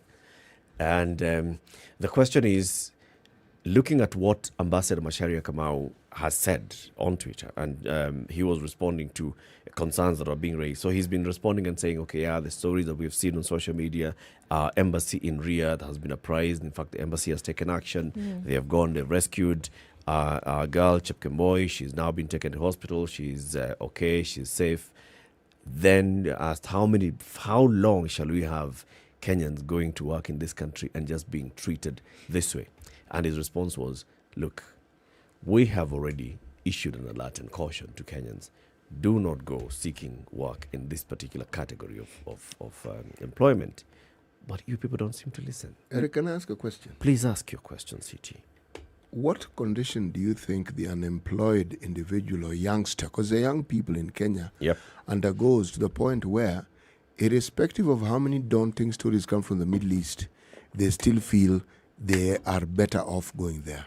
What do you think it is that young people face? Because really, it's not that they haven't heard you, they have. So why are they ignoring what you're telling them? It's the same principle that we see a lot of people getting onto a boat. You can't swim to save your life. You have seen that people have drowned maybe just a day before you, but that hope that what you're leaving behind is so terrible that the existence that you currently are, you do not want to live in that existence a day longer. You will get onto that boat with a life jacket between you and death, and you will try to cross over the Mediterranean. You're a human being. You're looking for opportunities. Same and principle. A better opportunity.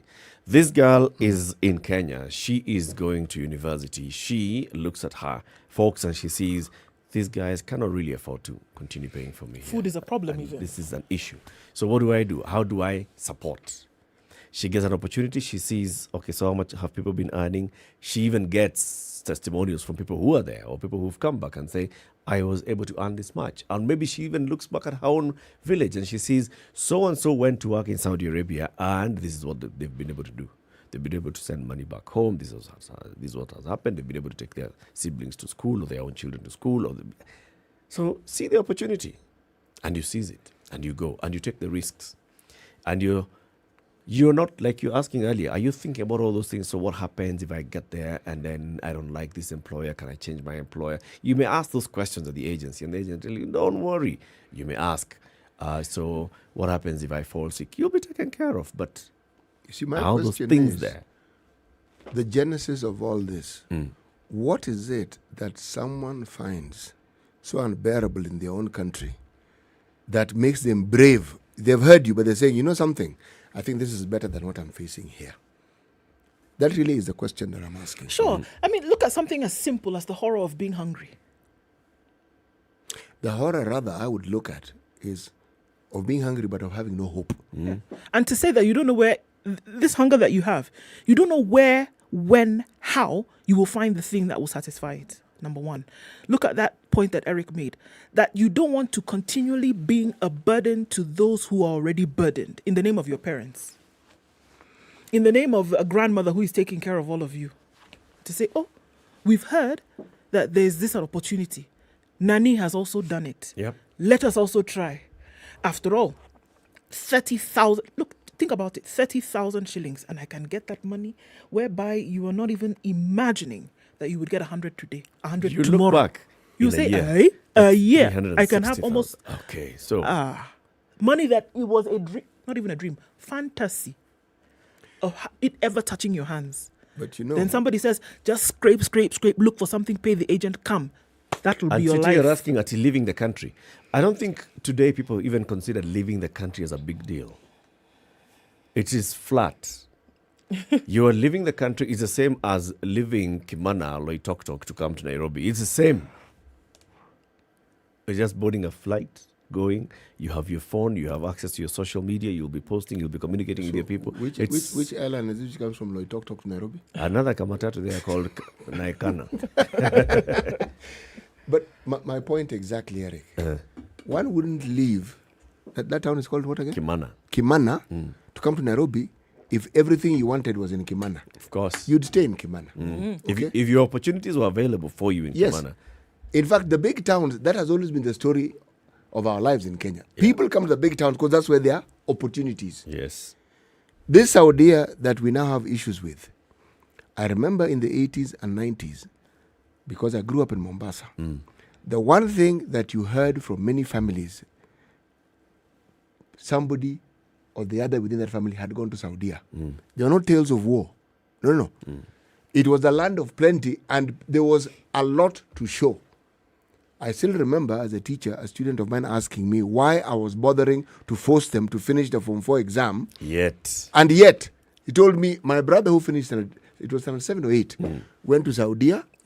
He drives a better car than you. The student was telling me. The person he's telling is you now. Yeah, no, it was me. We're having this conversation. He has built a house for our parents. He's bought another car for my parents. So, I'm in Form 3. I'll get a better job. Now, I couldn't tell this person what to do until I thought it through. I had to tell them, if you finish Form 4, you'll get a better job than your brother. Because he was he knew, he told me, I am going. I'm going there. Yes, I said, okay, why don't you just finish? And then when you go, you'll get a better job. Now, this story was a good one because he actually did get a better job. And he did come back to tell me that he got that better job. In fact, he's his brother's supervisor. So now this was my turn to tell him, now get a degree. You'll be a supervisor of everything. But there's something he told me then that I saw. He started telling me that, when my brother started, there were just very many Kenyans. Now there's a problem. And I asked him, what's the problem? He said, there are very many people from a country of Bangladesh who've come there. I said, then what's the problem? He said, they're willing to take less money than Kenyans. Bas. I said, what? And how's that a problem? He said, so it means more of them are coming. And we're out of jobs. Precisely. And the conditions that had been there didn't get better because the employers now had choices. And they had cheaper choices. What I'm saying is this. for some reason, the concern that, or the level of concern that those in authority ought to place on the lives of the simplest and the weakest of their citizens is something that we prefer to talk about rather than actually do. See, this is a thing for me, is that I don't think that this is a lost situation. I don't think that you're staring down the rabbit hole and saying there's nothing we can do about this. There's a lot we can do. There's a lot that can be done. There's actually nothing wrong with you exporting labor to another country. There's nothing wrong with it. But there are certain requirements which ought to be filled. There are certain attitudes which need to be curtailed. That you will be able to know how a person will operate with another person in their employ by doing the due diligence and having a sit down with them. The other countries that are doing it, there's a reason why. Do you think the Philippines have put these requirements in place because, one day they just thought, oh, okay, let's see which way the wind is blowing today and let's decide whether... No, obviously, there were people who went through a difficult situation and they said, hold on this we must do something. And that is why they decided to do something about it. And I'm saying the stories that we have been reading, the testimonials that we have been hearing, this issue of Kenyans going to the Gulf by way of unscrupulous agents and then getting there and then being mistreated by would-be employers and then the requirements now finally being placed, but that you still have people falling through the cracks. I'm saying that there is still a way to get it done and get it done right. That there is absolutely nothing wrong. Because look, we've accepted, isn't it? The government of Kenya has accepted, the country itself has accepted that you cannot employ everybody. Neither can you give everybody the kind of money that they're looking for on a daily. Is it not true? Yep. Yes. So you have said, here are options whereby you can actually go and get work outside. What we're saying is regulate it, put in the proper requirements, set the right standards. Because it is one too many to have one Kenyan coming home in a box because of the manner in which he or she was treated outside. Come on, it can be sorted out. We understand that the poverty levels are crazy. We understand that people are looking for opportunities. We get it. Can it be worked on? Absolutely. Should it be worked on? Yes, it should. When? Yesterday. Yesterday.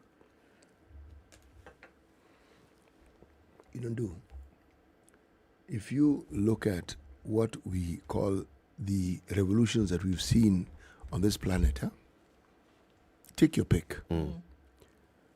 They happen because people reached a certain breaking point. Yes, sir. Said, there isn't really much to lose here. So this is the position we must take. And yet we have opportunities to set in place things that will benefit future generations. These problems are highlighting issues that need to be rectified. Now, we are more fortunate than probably many other countries in that we have a people who love reading, love writing, love putting across policies. We have them by the bucket load. Now, is it not possible to simply have a few good heads, a few good men and women who decide, look, folks, let's implement these things so that our citizens can have a safety net? Yep. Is it that difficult, really? It's not. And I think that's a kind of conversation that the Foreign Affairs Ministry was probably hoping would to start and get followed up. But it appears even Macharia Kamau is a lone voice in the Ministry of Foreign Affairs. One gets that impression.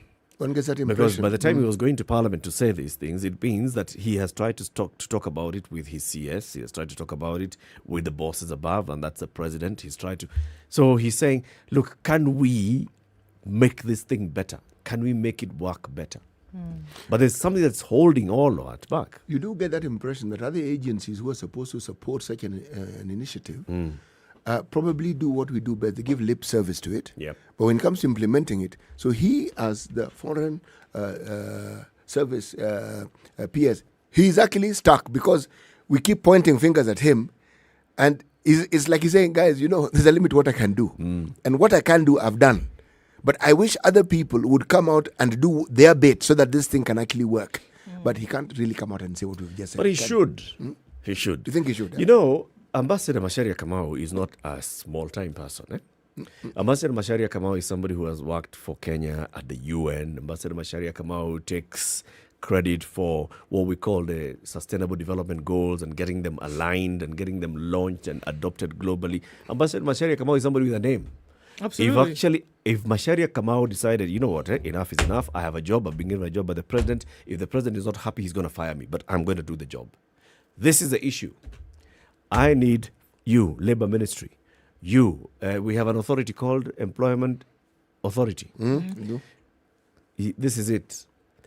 I want all the agents who are taking Kenyans to Saudi Arabia. I need this I want included. to know. Yeah. First of all, I want to see you. I am the boss of that embassy in Riyadh, Saudi Arabia. I am going to establish a desk and I'm going to put people there. And those people are going to be looking at everybody who gets into Saudi Arabia. Everybody. And to know where they work and where they live. Ambassador Macharia Kamau can do it. He is not somebody who was just picked out of somewhere where he was jobless and then brought to this position where he feels, oh my God, if I just do this, I'm going to lose my job. Yeah. No.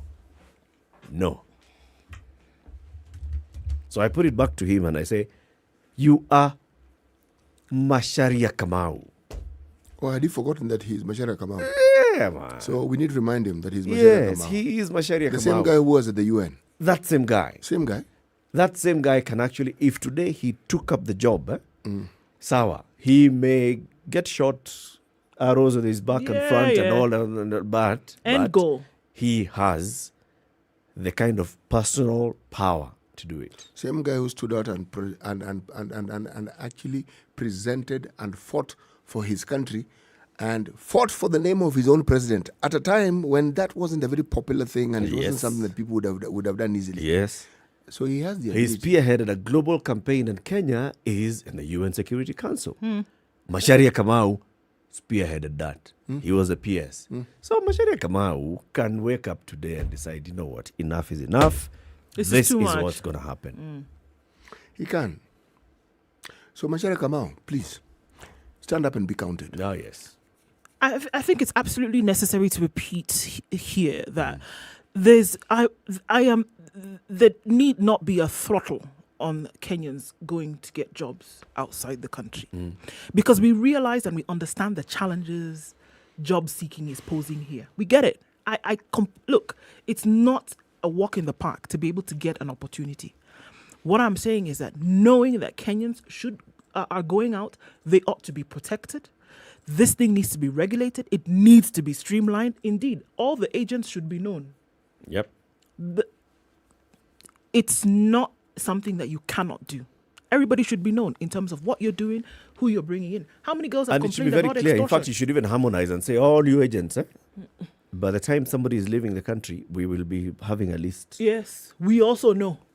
Having we a also list. know who is going. These are the Kenyans who are, anybody comes to the Foreign Affairs Ministry or the Labour Ministry or the National Employment Authority, they have a list of all Kenyans who are working in Saudi Arabia. Here. Unasema alienda lini? June 13th. Let's see. Yeah, Eric Latif alienda. It's true. Anafanya kwa huyu and huyu. This is the agent. This is the employer. This is where he lives. It's possible. It is possible. It is possible. Very many questions. We have asked the question, why is it that Kenyans still seek employment in the Gulf state despite all these horror stories? And very many comments. Just read them. Quite some. Mitch says, clarify for our government on the statement regulate, because to them regulation means extorting those who are already passing through them. So many comments here. Haron's son, and I think this is interesting, says, I've lived in the Gulf for years. Agents that sell these ladies should tell them the truth before traveling. And I think there's quite a number of them who are actually not told the truth. What's the story behind all of this? I don't know if Mosana Danson is being sarcastic here, but says, look, because they have left so many jobs here, they want to go through all these problems. We have very, very many well-paying jobs around. I guess that is sarcastic. Priska says, because they're jobless in Kenya, having certificates in their pockets, walking around with that but no job. Also, they do believe that their lives will change. They seek what they have tried to find in Kenya, but they've not been successful. That's what Zelensky says. Jerry says, well, I wonder too. I'd rather hawk here in Kenya. We never learn. William says, because they lack what you have. he says. Okay. A job. A job. And I think that's the bottom line. Yep. That they've looked, they cannot find. And that's what I'm saying. There's nothing wrong with exploitation of labor. Nothing. There's nothing wrong with it. You can work somewhere else. But we are saying protect citizens out there. This person that we pay to be called His Excellency as an ambassador in Saudi Arabia should earn his keep. Absolutely. That's the thing that we're saying. Yes, there'll be Kenyans who are coming to live and work there. You as an ambassador, you should do your job as well. Make sure that these Kenyans are okay, they're safe. If Americans can keep sending alerts all the time, Monday is going to be an any, so all our Americans in Kisumu, please watch out. Why can't our Kenyan embassy do the same? Stories. Keep it here for more conversations. In the next hour, let's talk about what we expect today, the 5th of September, 2022. The Supreme Court will deliver its judgment on the presidential petition. Constitutional lawyer Waikwa Wanyoike will be with us in the studio. Good morning. It's 8 a.m.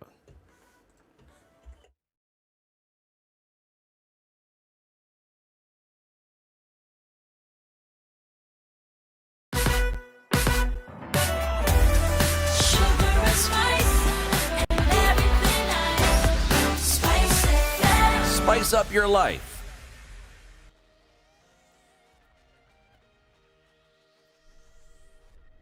Good morning, this is Newswire. I'm Dennis Oseto. President-elect William Ruto has now said that his government will work with the county government administration over the next 1 to 2 months to reduce the cost of seedling and fertilizer as part of his elaborate plan to reduce the rising cost of living in the country. Ruto, who spoke at a church service in Nakuru, said that if confirmed as the legitimate president by the Supreme Court today, his government will invest heavily in agriculture to allow farmers to produce more food. He called on all farmers across the country to ready themselves to save Kenyans from the effects of high cost of living, saying they are the key to resolving the current food crisis in the country. During the campaigns, Ruto widely blamed the handshake deal between President Uhuru Kenyatta and Azimio presidential candidate Raila Odinga, who is challenging his victory for his cost of living in the country. Now, Kwale County Governor Fatuma Achani has called on residents to embrace unity in diversity, integration and cohesion despite their differences. Achani urged residents to shun ethnic and religious differences, noting that unity and prosperity are the bedrock of progress and development. She asked the people to live in peace because conflicts breed divisions and impede development. The county boss called on the people in the region to unite and play their respective civic roles to help move the county development agenda forward. She said divisions slow down progress, and if residents and leaders had the growth of the area at heart, then they must be prepared to bury their differences and live in harmony. And the Directorate of Criminal Investigation says the second suspect wildlife and drug trafficker wanted in the United States has been extradited following his arrest in Meru County. Abdi Hussein Ahmed Elias Abukadi, who had $1 million bounty on his head, was apprehended at a rental room in Maua, Meru County, following a tip-off from area residents. Milimani Chief Magistrate Roslyn Angayo ordered the extradition, charging Ahmed for participating in a conspiracy to traffic in rhinoceros horns and elephant ivory, both protected wildlife species valued at more than $7 million. The group is said to have smuggled between December 2012 through May 2019 approximately 190 kilograms of rhinoceros horns and at least 10 tons of elephant ivory from various countries to buyers in the United States and countries in Southeast Asia. They operated in Kenya, Uganda, and Democratic Republic of Congo, Guinea, Mozambique, Senegal, and Tanzania. And UNFPA Kenya, with funding from UK Aid, has announced a £500,000 or 69.8 million shillings in funding that will go towards strengthening reproductive health commodity security in the country. The contribution will support access to high quality and safe contraceptives for women of reproductive age through the procurement of assorted family planning commodities. The commodities will be distributed across 300 public health facilities with the goal of eliminating the gap in access to family planning faced by women and girls, particularly those living in rural and hard-to-reach areas, including informal settlements and humanitarian settings. The funds will also facilitate institutional capacity building to strengthen the coordination mechanism for reproductive health commodity security at both national and county levels, improving efficiency and accountability. And humanitarian agencies have warned Pakistan is in need of long-term aid as the death toll from its catastrophic flooding continues to climb. The cumulative number of deaths since June 14th rose to 1,282 Saturday. The country's National Disaster Management Authority reported, and almost a third of the victims are children.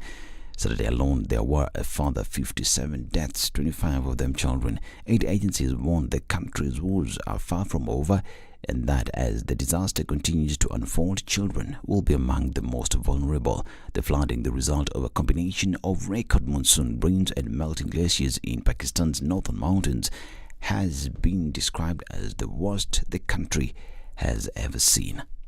And Eric Ten Hag hailed Anthony's deadly partnership with Marcus Rashford as Manchester United's new signing scored on his debut, while his strike partners set Arsenal crashing to 3-1 defeat yesterday.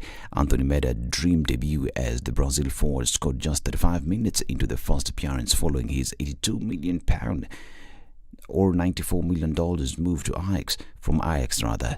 Some pundits questioned United's decision to splash out such a big fee on the 22-year-old, but it finally paid off. This is Newsweb. Dennis Salcedo, good morning.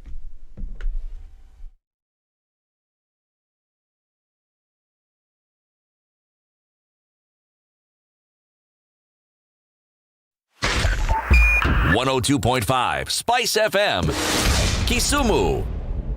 All right, a few minutes after 8 o'clock, and it's building up in most parts of the city. It hasn't been too crazy this morning, but all right. A little bit here and there on Gong Road, and Jogo Road has been busy since 6 a.m., maybe even a little bit before that. We're looking at that whole circuit with some traffic this morning. Coming off the Thika Superhighway, it's just heavy past that Utali Drift, and even Kiambu Road, which was busy before, that has settled down. Limuru Road is pretty busy today, and that's going to be that way for some time from all indications. Coming off James Gishuru is not too bad, at least for now. Looks like traffic is not too terrible this morning. Hopefully we can keep it just so. SpiceFM KE on Twitter. Talk to us there, and let's try as much as possible to keep things moving this morning.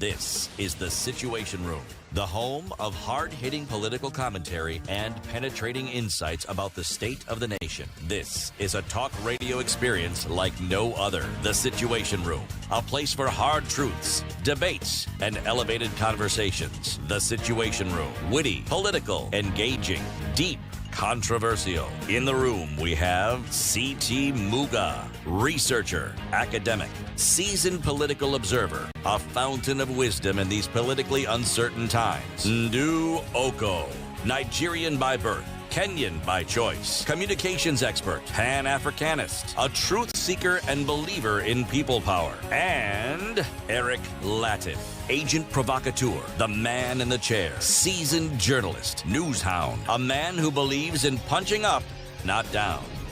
This 7 minutes is the after 8. Situation Good morning Room, and welcome the to the only Start way Our to Kenya's start biggest your day. conversation. This is the Situation Room on SpiceFM, online, SpiceFM KE, YouTube and Facebook at www.spicefm.co.ke, and KTN Home for the next 1 hour. We want to talk about Judgment Day today. This is the day, the 5th day of September 2022, where for the 4th time the Supreme Court judges will be sitting to deliver a verdict on a presidential petition. Since this court was established, they will tell us whether we are going to uphold and swear in the president-elect or whether we go back to the election, among many other things that they expected to tell us.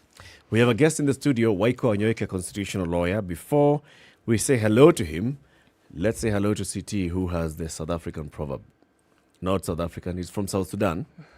Okay. Yes. From South Sudan. You know. Since you're still on the continent, it's okay. No, since they're African. I mean, come on. they all look the same. Sudan, Africa. How many countries in Africa have South anyway? South Kenya.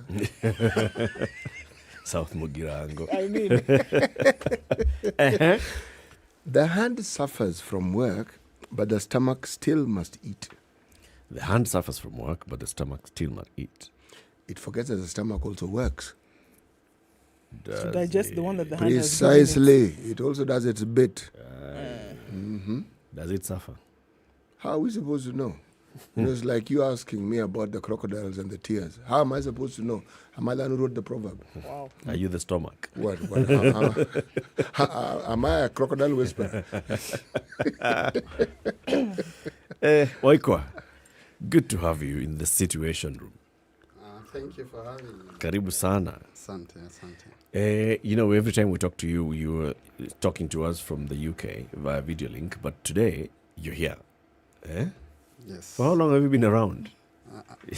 I've been here since last week, Monday night, actually. Okay. Yeah, so a week. So you made sure that you're actually watching the proceedings from the Supreme Court here, from the land.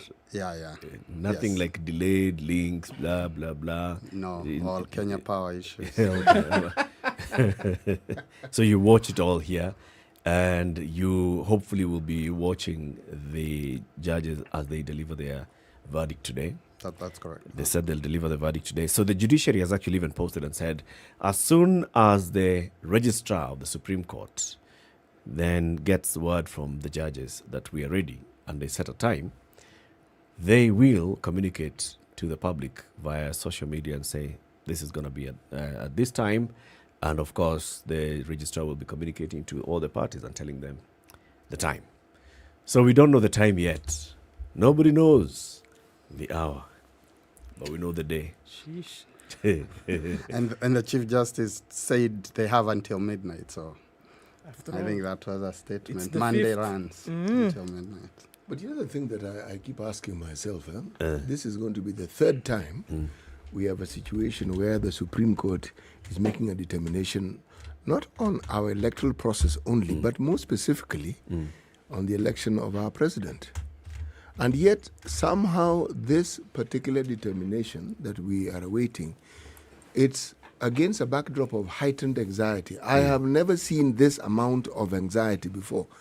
I was alive. Is it higher than before? Yes, it is. It's infinitely higher than it has ever been before. Infinitely high. When you know the languages, the idea is to use it. Infinitely higher. Hey. Did you hear what he said? I don't think he heard what he said. Wait, do you agree? Language, you must use it. I'm not sure. Once in 2013, twice in 2017, and this time, is it higher than like 2013, for instance?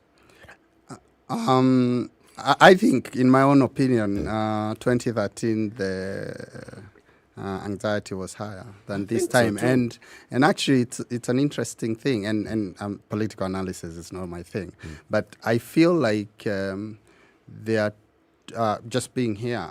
I feel like there are two levels: the people and the elites. Okay.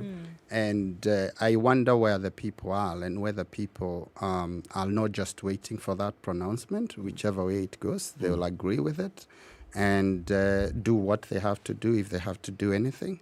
If they don't have to do anything, they just go back to their daily whatever. When I talk to other people, what we generally call elites, and I'm excluding myself from that, I get a different sense. That's where I feel the anxiety, and I wonder why. What do they tell you? No, you feel the anxiety, and I think it's partly because we've organized our politics to be, our state to be an extraction state, and the people who tend to benefit from that are mostly the elite, and because of that, the elites have the most to lose. The citizen, or holoi polloi, as people would want to refer them as, but we say the sovereign in the constitutional terms. All they care about is stability and going about their business. Remember, this election was about a false binary. And so the people really didn't have much to choose from in terms of the different candidates and the different political platform in a way, especially because of individuals, not necessarily because of the message. So I feel maybe there is a disconnect, but you know, it's when it comes to politics, I have to be very, very careful to disagree with Prof. City has something at stake. Could either gain or lose. Actually, I do. And what I have at stake here is the fundamentals of how it is we view an election. Not the process, and I've said this, I'm just repeating myself, but how it is we consume the outcomes of the presidential elections. How we consume it. You see, there is an unstated fact that part of the reason why I'm saying we have anxiety, the bulk of Kenyans who are able to vote or who are of an age that can understand the voting process know about malpractices even at the very basic level of party nominations. They know, they experience, some participate in it. But the hypocritical aspect that we all have within us is we pretend we don't know it. So we have this facade that we put up that we expect right to be right and wrong to be wrong, as in black and white. Whereas the bulk of the times in our politics, we swim in really genuinely gray waters because we participate in it.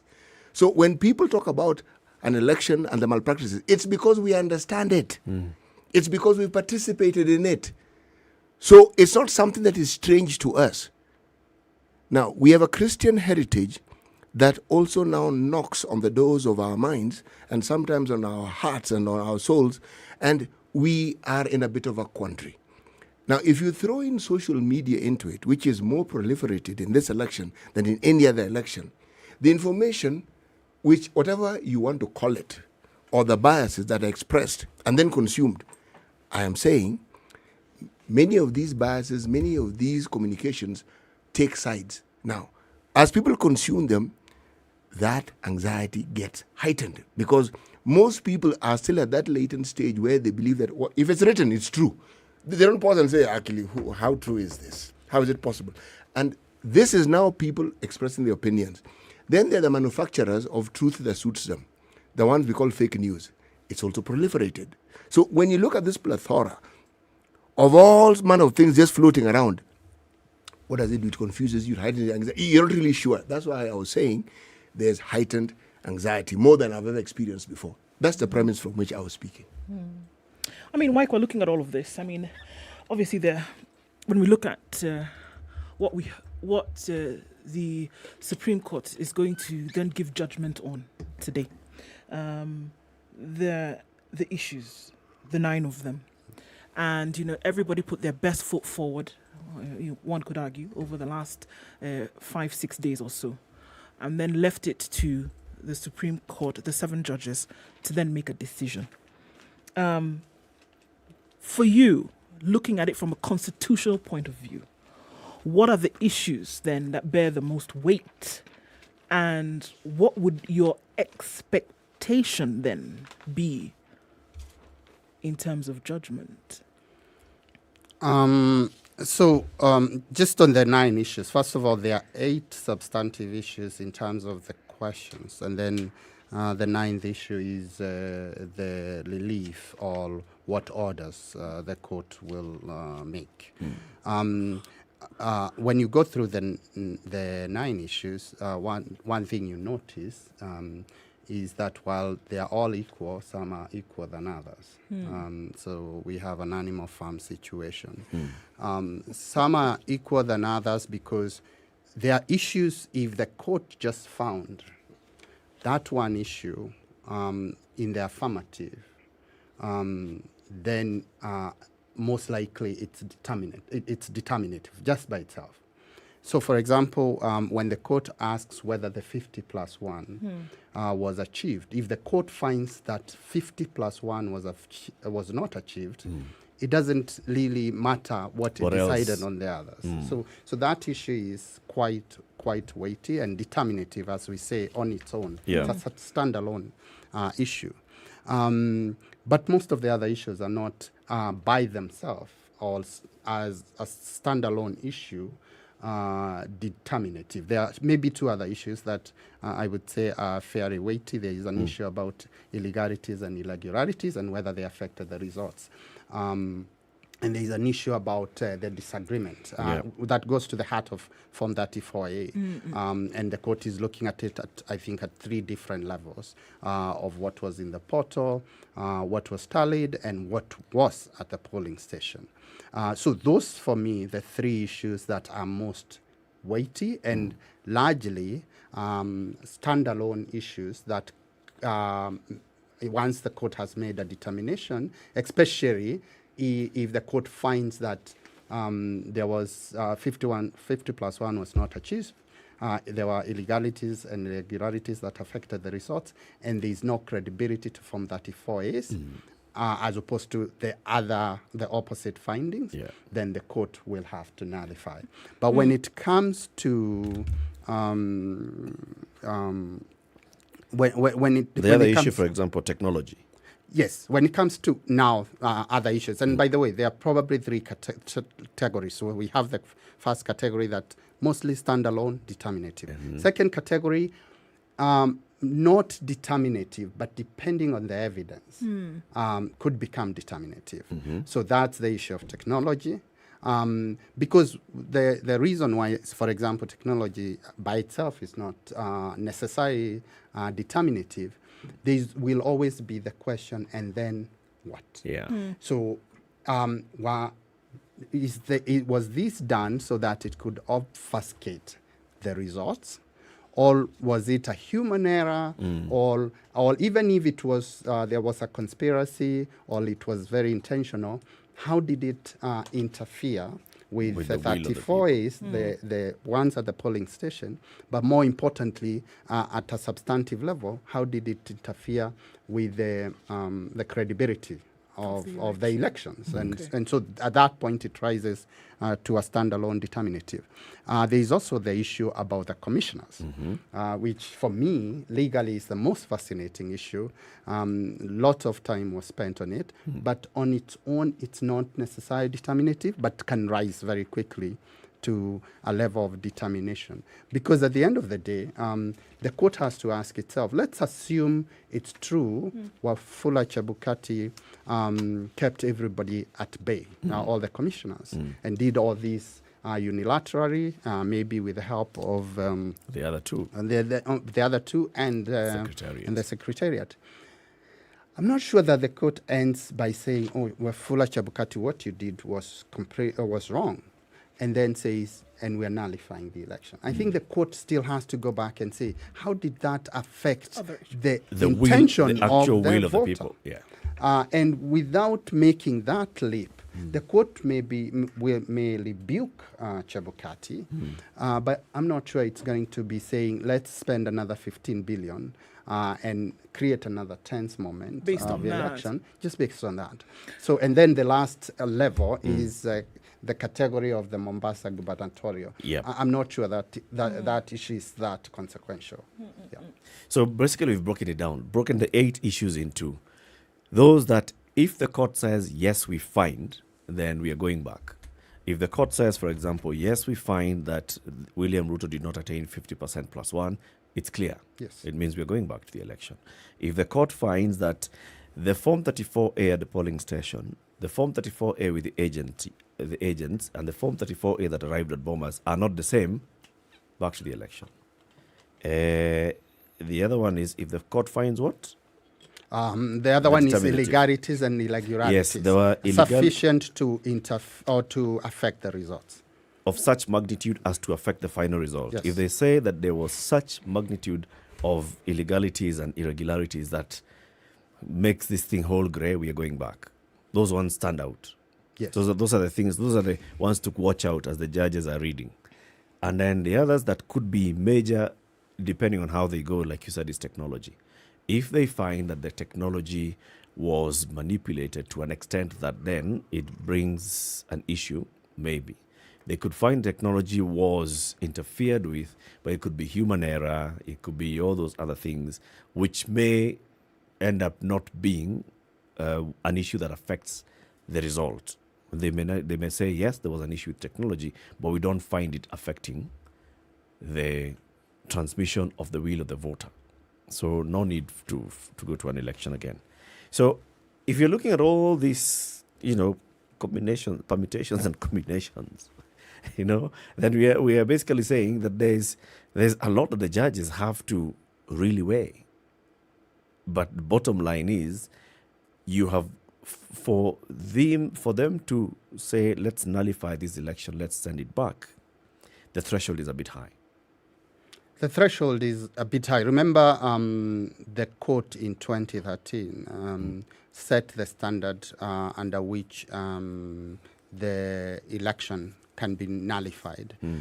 In law, we ordinarily have two standards. We have the balance of probability that we use in civil cases. Somebody who is complaining about their contract or they've been hurt on a road accident. That's the civil standard balance of probability, more likely than not. Okay. The criminal standard is beyond reasonable doubt. But then the court came up with this, what they call the intermediary standard, because they said that elections are what they are now, to use the big words that fancy lawyers like to use. Elections are sui generis, or they are special. They are of a special category. So you don't put them within the same two levels. So they came up with what they call an intermediary standard, which means it's a bit higher. And so it takes quite a bit for a party to be able to prove that there were that the elections was conducted in a manner that deserves nullification. And remember, this petition to some extent is evidence heavy. So it's the evidence you bring. So for example, if you say there's a problem with 34As, and for me, I think actually the substantive part of the case boils down to the credibility of Form 34As, the original Form 34As at the polling station. Because I think if the court finds significant discrepancies at that level, then I think the court might be persuaded to nullify. But if the court doesn't find significant discrepancies, especially the ones that are likely to affect the results, it becomes a very steep climb from there. Yes. Okay. Looking at constitutionality, and I want to ask something that may seem rudimentary in its structure, but bear with me. Do you find that the Constitution is taken into consideration by court? One. And these issues then that are being brought before court in this petition, do they touch on constitutional issues? You're smiling at me, why not? Yes, I have to, because of your first question. Is the Constitution taken into account by the court in decision-making on election petition, especially presidential petition? Even if it is, what did you call it, sui generis? Sui generis, special category. Anyway, the reason I'm smiling is, of course, if you ask any judge, they'll tell you we rule on the basis of evidence and law, and evidence and law only. And so the Constitution has to be the first in that level, definitely. And I think to some extent, obviously on issues that are fairly controversial and in the gray area, the Constitution will play a significant role. And that's the issue of the commissioners, for example, because that's where you find interesting legal issues that are gray. And the court ought, regardless of how the court goes, I think it will be making some clarification on the law. But what we never normally say is that the court lives with us. And the court and judges, they don't necessarily, they're not listening to the public, to be fair to them. But they also have to think about implications. So you find one from 34A that has been changed. Do you say, oh, there has been an irregularity, and so we go back?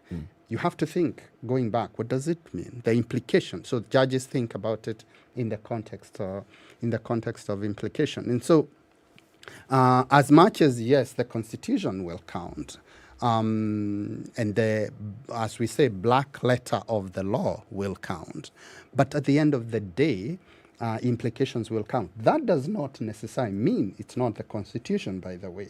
Because remember, the Constitution itself says that its interpretation has to be done from a purposive. You have to think about the purpose for which you're interpreting the Constitution. So the judges will still be able to say we are within the remit of the Constitution, even though it may be seen like we are stretching out to think about external the implication. Yeah.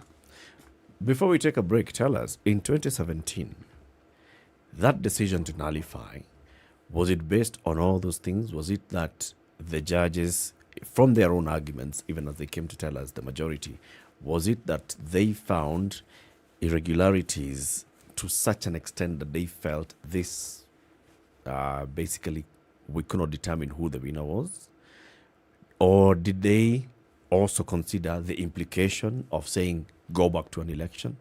Maybe in terms of public interest in a particular manner of the voters' will, or public interest in the particular manner of entrenching clean and transparent elections and their processes?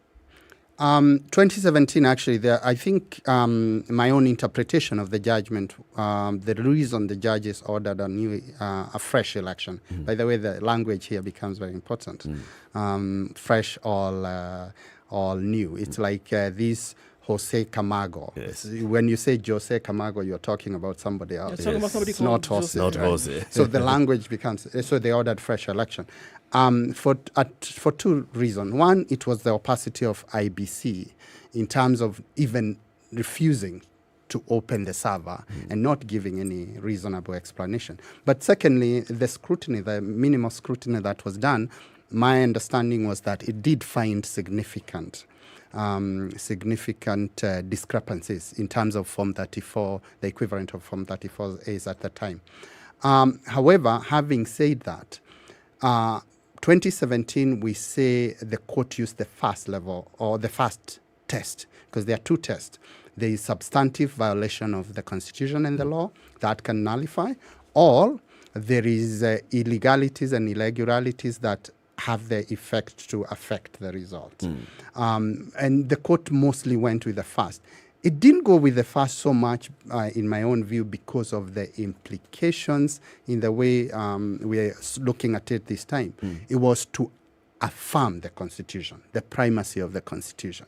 I think the court found this is a commission that was not willing to be governed within the Did they want limits. to be asked Yes, questions? they didn't want to. They didn't want to be accountable. And the court was, no, you have to know, you have to operate within the Constitution. And so to a large extent, the court was actually affirming the sanctity of the Constitution. Yes, one could have gone and be able to count beans and actually find, because of those processes, the results had been affected. And I believe they were myself. But that's not so much what the court focused on. Yes. Before City comes with a question, City, write down that question, then you can ask it after the break. I had already written it down. Okay, good. We are talking about the verdict today, the 5th. Judges of the Supreme Court will be delivering their verdict today. How does it go in terms of this particular presidential petition? Very many petitioners went to court. Very many respondents also went to court. Some respondents were supporting the petition. It was confusing. We'll talk about that as well. There were respondents in support of the petition. County 49 is not one of the 47 counties in Kenya. It's not one of the 290 constituencies or plus one constituencies like your constituency in the UK, Waikwa. It's not one of them, but it's on Showmax. And County 49 is this show about, what's it county called? Bwatele County. And? It's fictional, don't worry. It's in the breadbasket of Kenya. And the deputy and the governor in a bit of a, wiggle waggle in terms of what's happening with leadership. Does that sound familiar? And somebody might be going to jail or not. Somebody might be making a stab at the governorship. And it's all about the intrigues of life when it comes to rulership and leadership and governance. And citizen power. Citizens have taken up. And citizens have said, we the law people. In their own hands. We the people. This solar system in which Bwatele exists is a wonderful one. It's a nice place. You want to go? I think we need to make a trip to Bwatele County. I'm not so sure. Do you remember you asking this question of a Kenyan? Do I want to go to a place where there's so much accountability? Really? This is the Situation Room, the only way to start your day. We know it is cold, but Cold Stone Creamery has hot deals for you. This month, enjoy cups of rich and creamy ice cream, delicious ice cream cakes, and fresh oven-baked cakes at amazing prices. Visit any of our stores in Nairobi or Mombasa and indulge in your favorite treats. Cold Stone Creamery, the ultimate ice cream experience.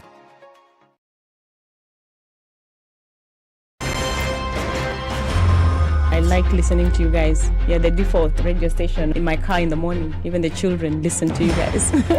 I agree Parliament has failed this country. And I will say it again. We have not done what we should have done.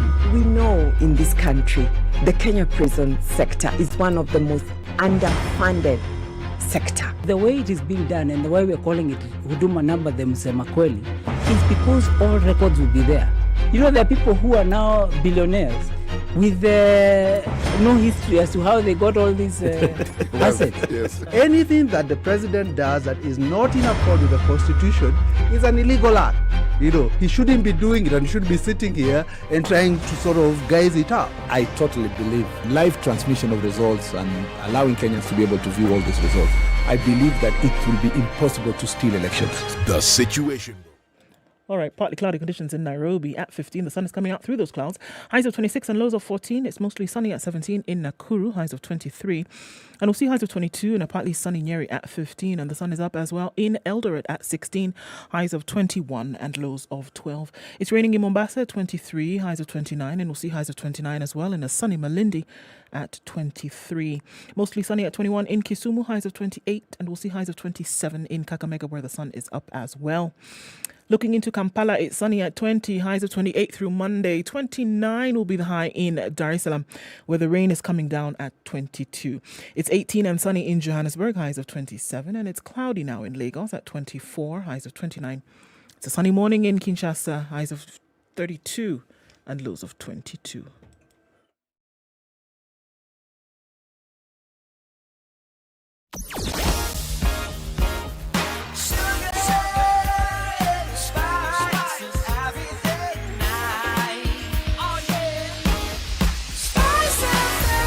Spice up your life. Traffic still continues in most parts of the city today, but it's actually nothing too terrible. Jogo Road is actually looking much better now. Probably haven't seen it this calm in a while. Just at that stadium roundabout is where we'll see some of it going towards Lusaka, and then the others going through Landis. Out towards Kamkunji roundabout is where we'll see some action as well. Kangunda Road connecting with Outer Ring, coming off Juja Road into the city, not too bad. Okay, so that had disappeared on Kiambu Road and now it's back and it's really heavy, bumper to bumper in both directions. And we're also looking at that Pangani underpass out into the city, really heavy as well, coming off of Thika Superhighway. Okay, the exits on the expressway doing that magic, and magic we don't mean disappear, but magic like reappear. Nobody can seem to get off that in Westlands. It seems like it's going to take some time. James Gishuru onto Waaki Way, moving slowly. Talk to us on SpiceFM KE. Keep things moving as much as we can.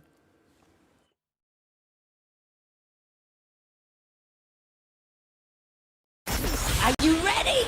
Okay. Spice FM.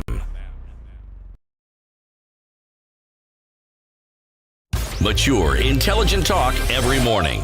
Spice up yourself.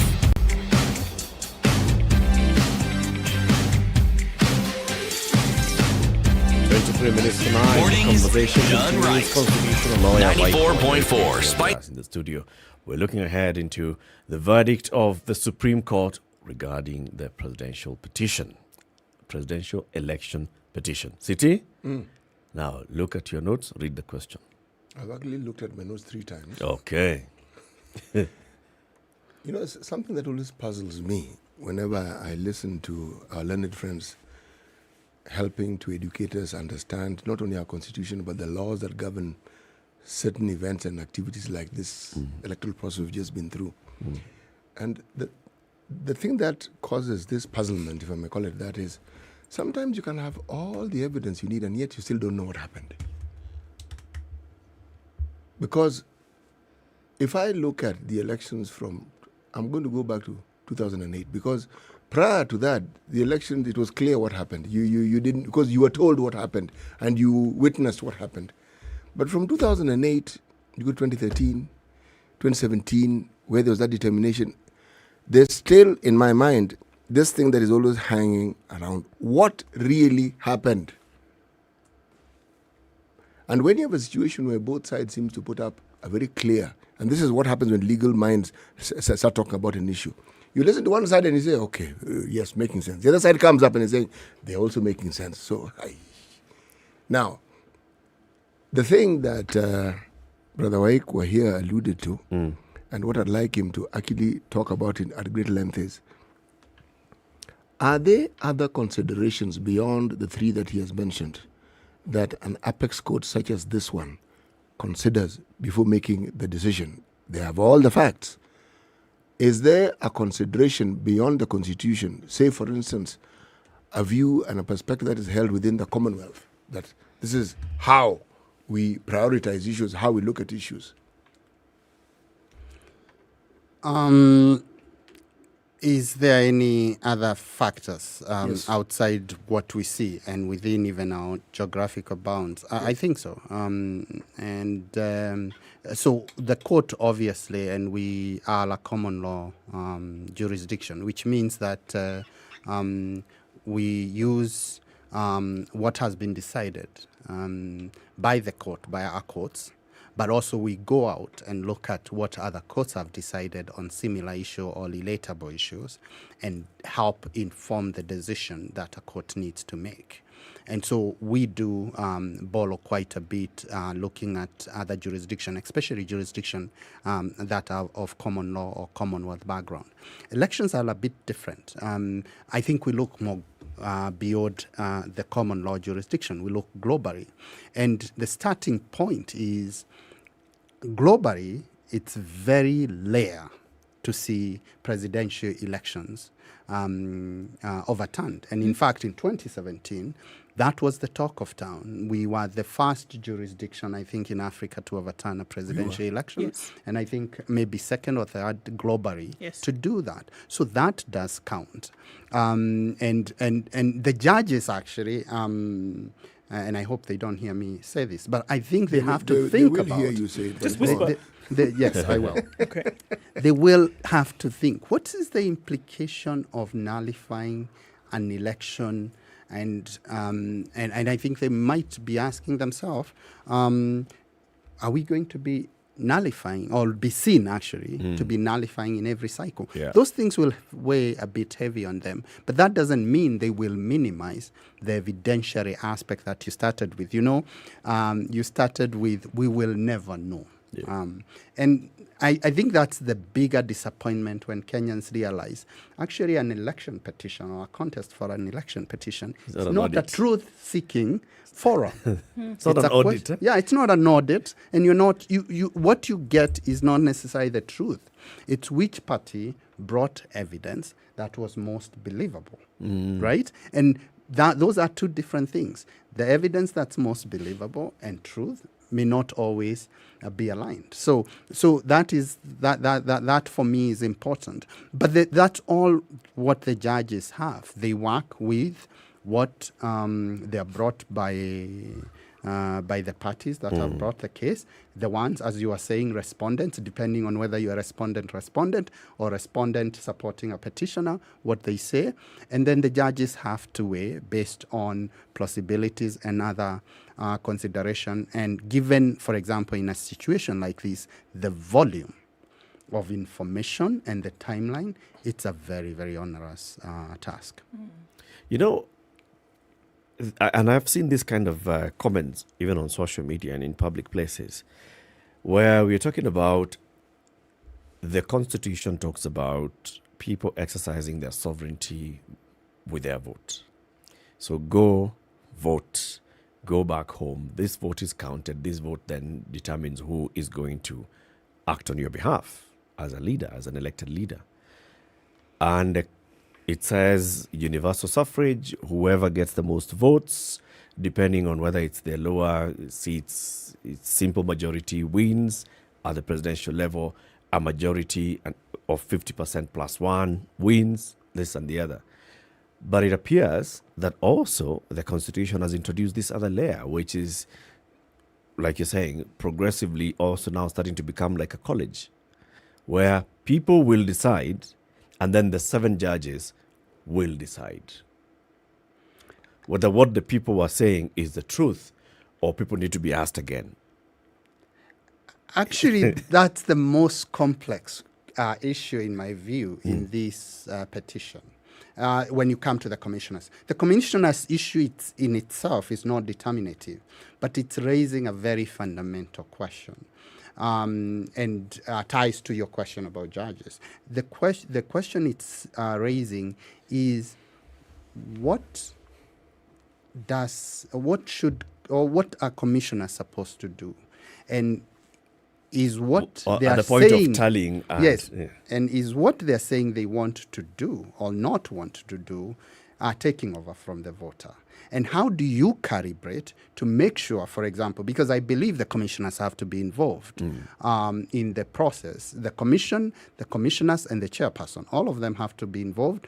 At some point, their responsibility merge. At some point, it separates, and so you have to calibrate very well where that happens. But when it comes even to the question about things like what is it? For example, when the allegation is made, these are 4, there was 3. What is it that the 4 do, and why is 4 important?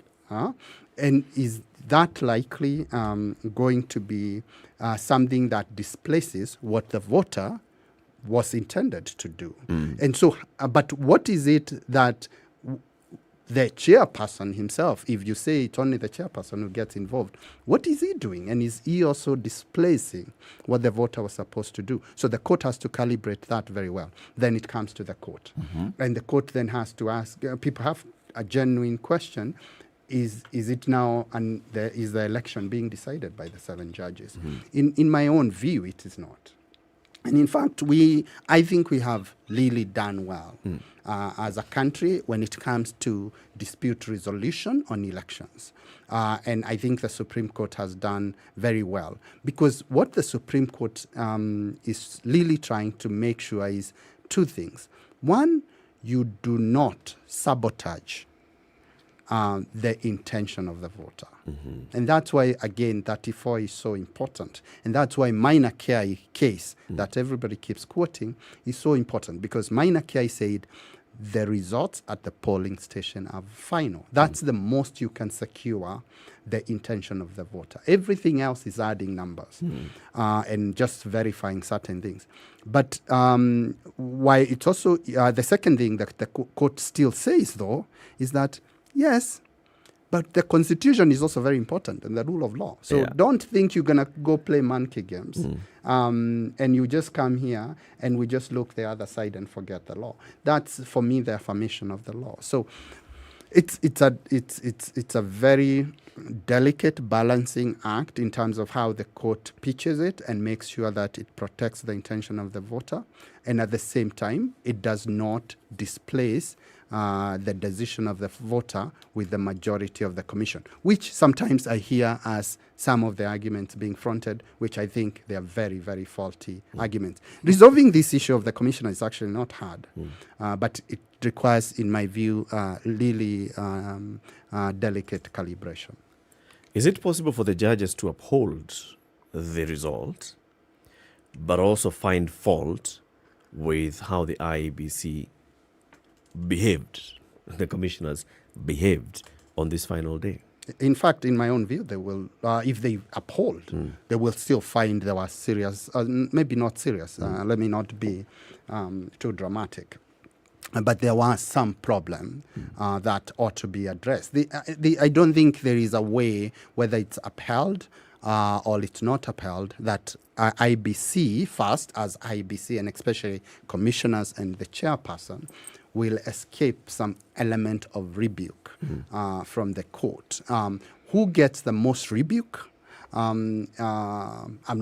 don't know, because that's going to depend on how the court is convinced in terms of whether some people are excluded, whether some people became left when they shouldn't have left, and things like that. What would rebuke mean? Would rebuke mean the judges then saying, the court, the Supreme Court of Kenya saying disband this body? Would rebuke mean we recommend further investigations into this? How far can they rebuke and take action?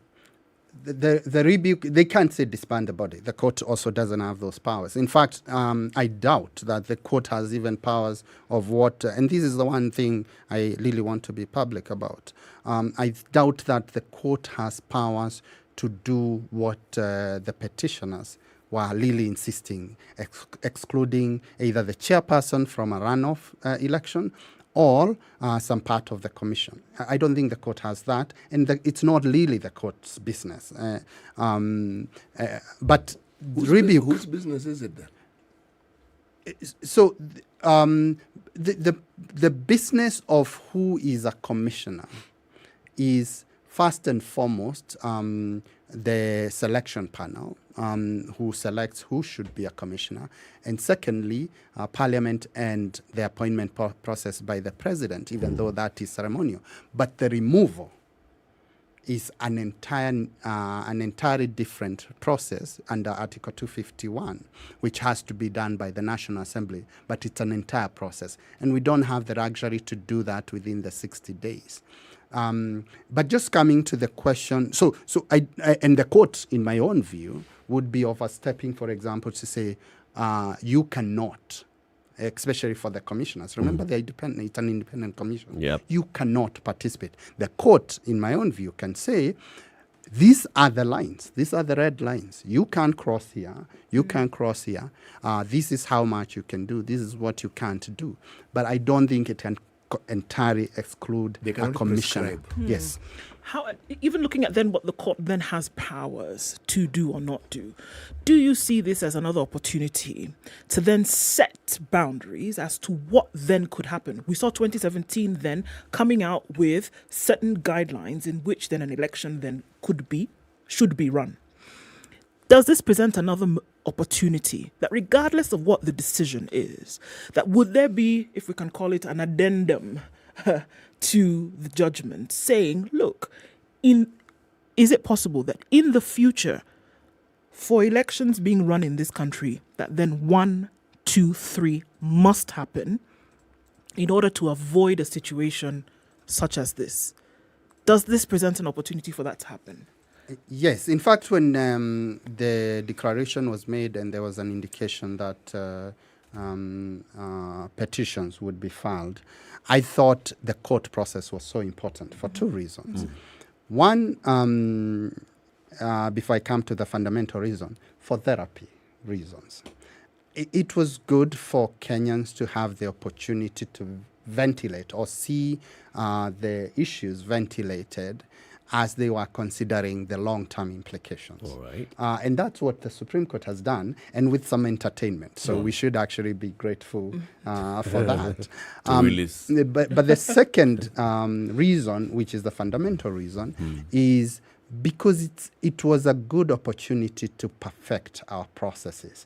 Remember, 2017 helped perfect the process so far and made it very clear to especially the Commission that if you go messing up with the processes, don't think you just bring us numbers, and even if the numbers are accurate, that's it.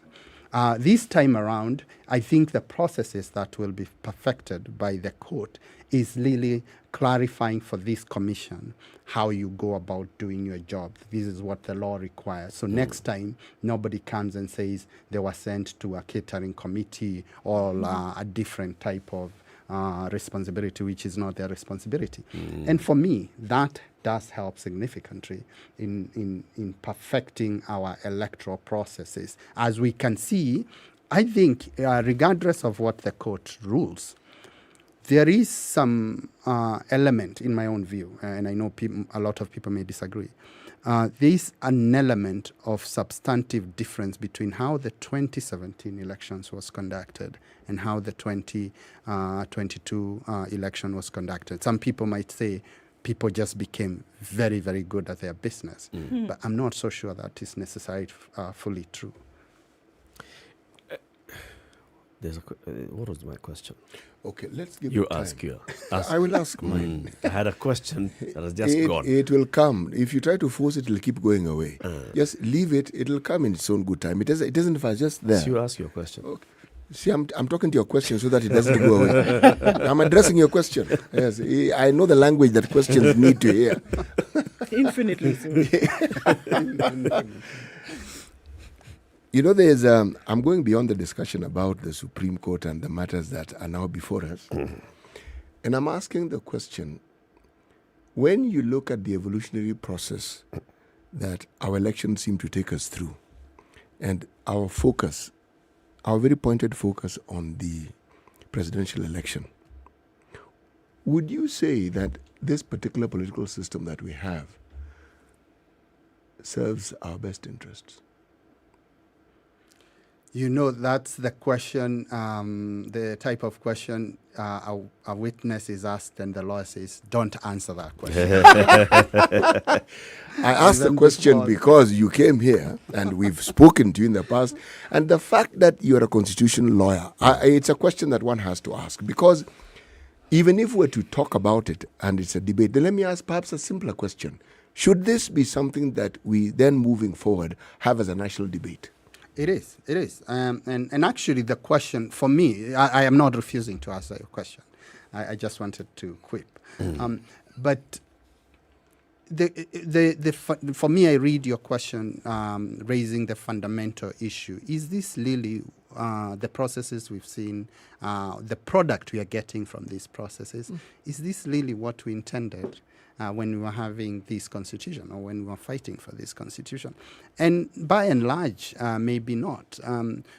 Maybe not, because whether you look at it in terms of process, how things get contested, the fact that this is a people's constitution, but the elites keep trying to find ways to overthrow a people's constitution. What you see happening in terms of the different narratives in courts, it's elite competition and to try and overthrow or take over the constitution. When you look at, for example, the individuals who are being elected and a significant majority having questionable record, then you start asking yourself, when we are not able through these processes to meet certain minimum constitutional threshold, for example, the gender threshold, which is in the Constitution, then you have to ask yourself whether this political process or the political process is giving us what the Constitution intends. And yes, I believe there is need to have the conversation. But you know, and I'll use a bit of a rudimentary language. There's never going to be a conference of Kenyans to discuss. We are doing that. And for me, this is why, for example, what happened in the Supreme Court last week and what will be happening today is so important. Because while only so many lawyers are in that court, only so many judges are there, Kenyans are having their moment of Supreme Court. They're discussing. They're trying to understand issues. They're engaging and they're feeling part of it. That's the conversation. Next time, maybe the bigger conversation won't be about processes of election. It's going to be about integrity. And Kenyans will engage with it in their different ways. And we have to be patient to build a democracy. And I think that's what we're doing. And I think for me, and this is really... Well, we've been patient.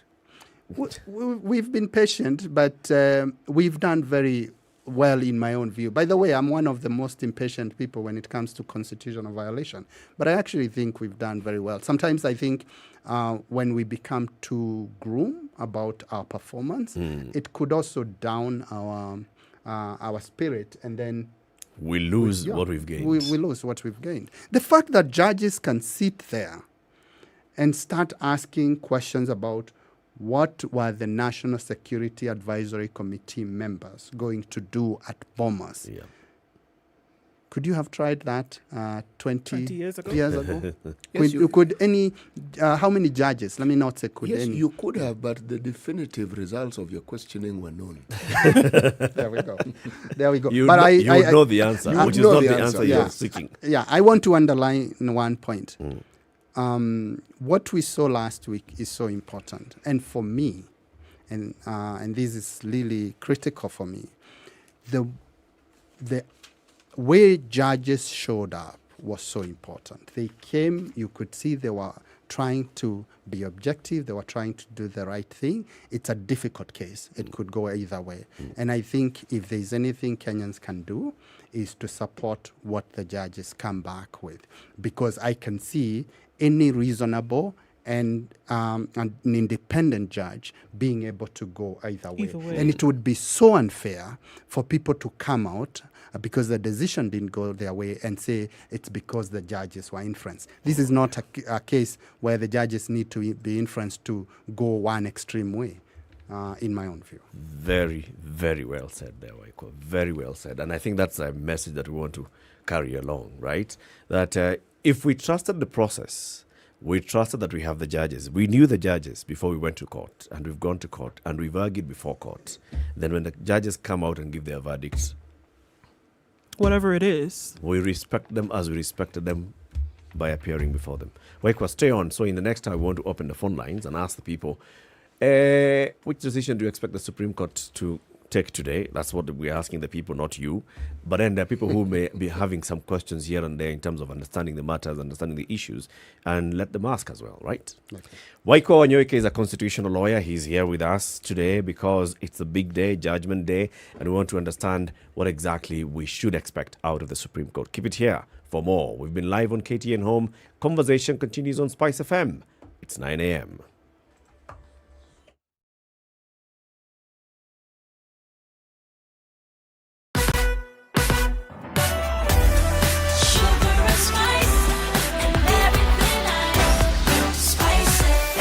Spice up your life.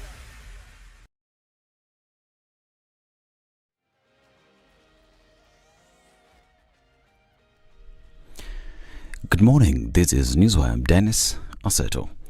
The Supreme Court will today decide whether to uphold or nullify the results of last month's presidential election, a ruling anxiously awaited by Kenyans who went to the polls on August 9th. The 7-member court will rule following 3 days of oral arguments last week by lawyers representing the two main candidates and rival camps of election commissioners. Opposition leader Raila Odinga, making his 5th presidential bid, says Deputy President William Ruto's narrow win was the product of massive fraud. 4 out of the 7 election commissioners disowned the results announced by the commission chairperson, saying the tallying had been opaque. The Supreme Court made history in the last election in 2017 by annulling President Uhuru Kenyatta's victory over Odinga because of procedural irregularities. Now, after a week-long fierce battle at the Supreme Court, the 7 judges will today deliver their verdict on the consolidated presidential election results petition. As a result, Kenyans will know if they will have a new president who will be sworn in before the end of the month, or if they will head back to the ballot again for a repeat presidential election. All this now is dependent on Chief Justice Martha Koome, her Deputy Philomena Mwilu, Judges Smokin Wanjala, Joaquin Ndungu, Isaac Lenaola, William Oko, and Mohamed Ibrahim. Now, as Kenyans patiently wait for the verdict, here are the possible orders that the bench will make. Either they'll dismiss the petition, where the apex court may dismiss the petition filed by the Azimio la Umoja leader Raila Odinga, thus upholding President-elect William Ruto's victory. In the ruling, the judges will declare Ruto as the duly elected 5th president of the Republic of Kenya.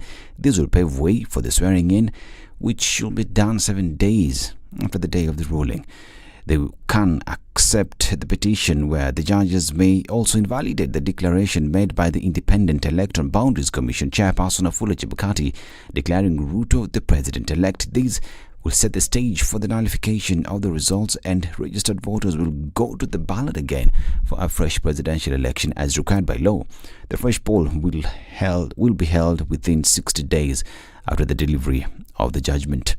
There is also the issue of the payment of petition costs, where whichever way the judges will rule on the petition, they will also give orders on payment of the petition cost based on the previous petitions. The bill runs to hundreds of millions of shillings. There is also the order of swearing in or repeat poll.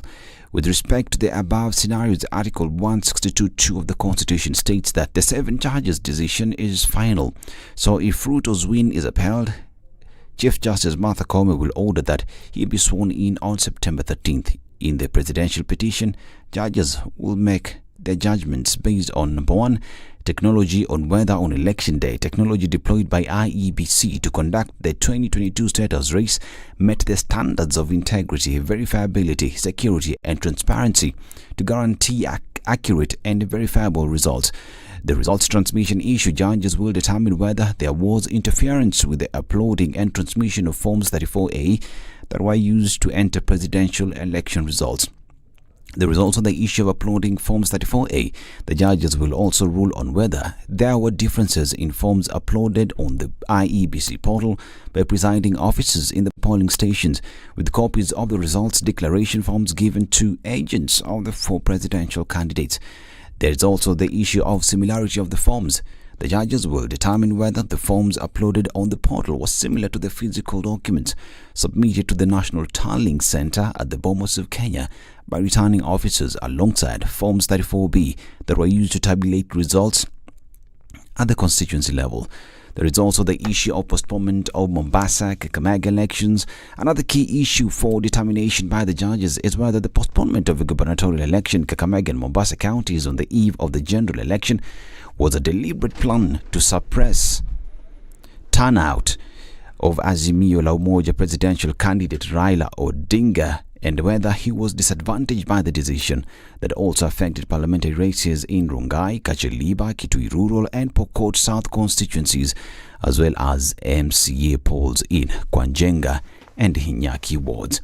Also, the issue of tallying of votes and differences with other elected positions on the conduct of the August 9th presidential election. The Supreme Court judges will be expected to determine if there was an explained difference between the number of votes garnered by the 4 presidential candidates. We are waiting to see what the judges will say later in the day. I'm Dennis Aseto. Good morning.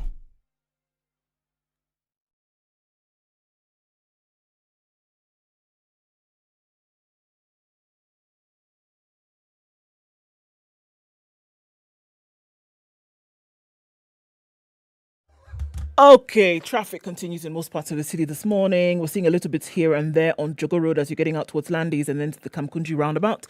On North Airport Road, then spilling over to Outer Ring, we'll see a little bit of that here and there. Coming off the Thika Superhighway, much better. Pangani Underpass meeting with Muthaiga Square. That's where we'll see that little bit of a nook of traffic. But folks who are exiting the expressway at Westlands, my goodness gracious, or at least trying to get on or something. There's some mess going on there, and it's going to trail all the way through to Huru Highway, at least that part of the expressway. So that's a bit of a mess for this morning. That's probably about the height of it. We'll keep an eye on things. Talk to us about what's going on, folks. SpiceFM KE on Twitter.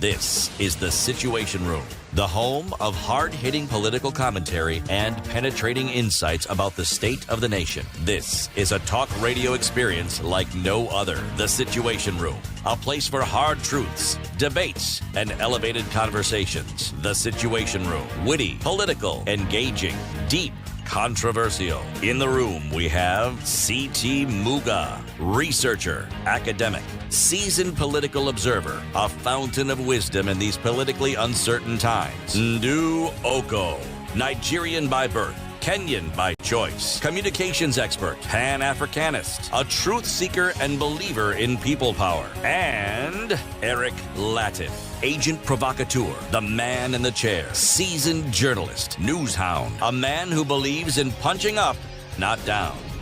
This is The Situation Room, the only way to start your day. After 9, this is The Situation Room, live on SpiceFM and online.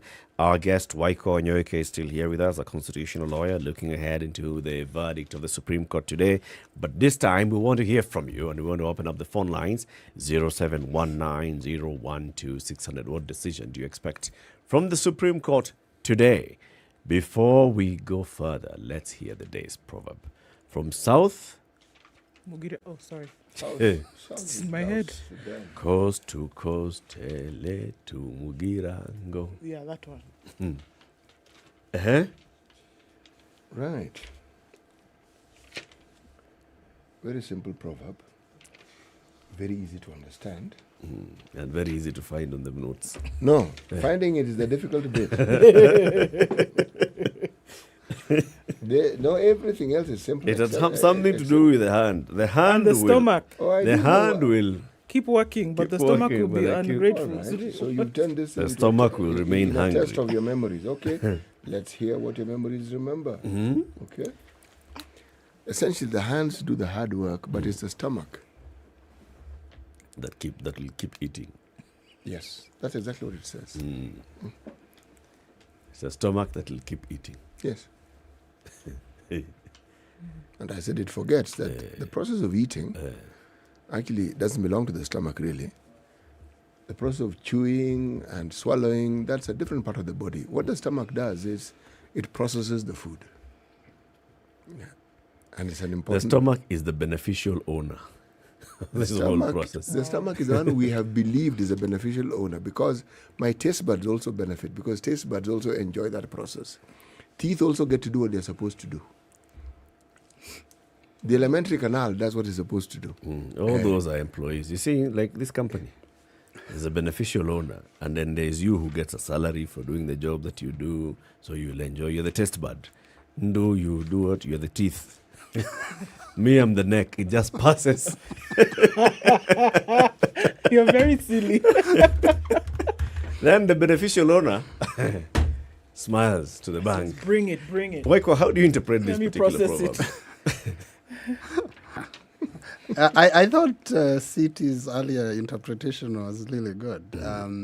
That sometimes you think the stomach is the beneficiary,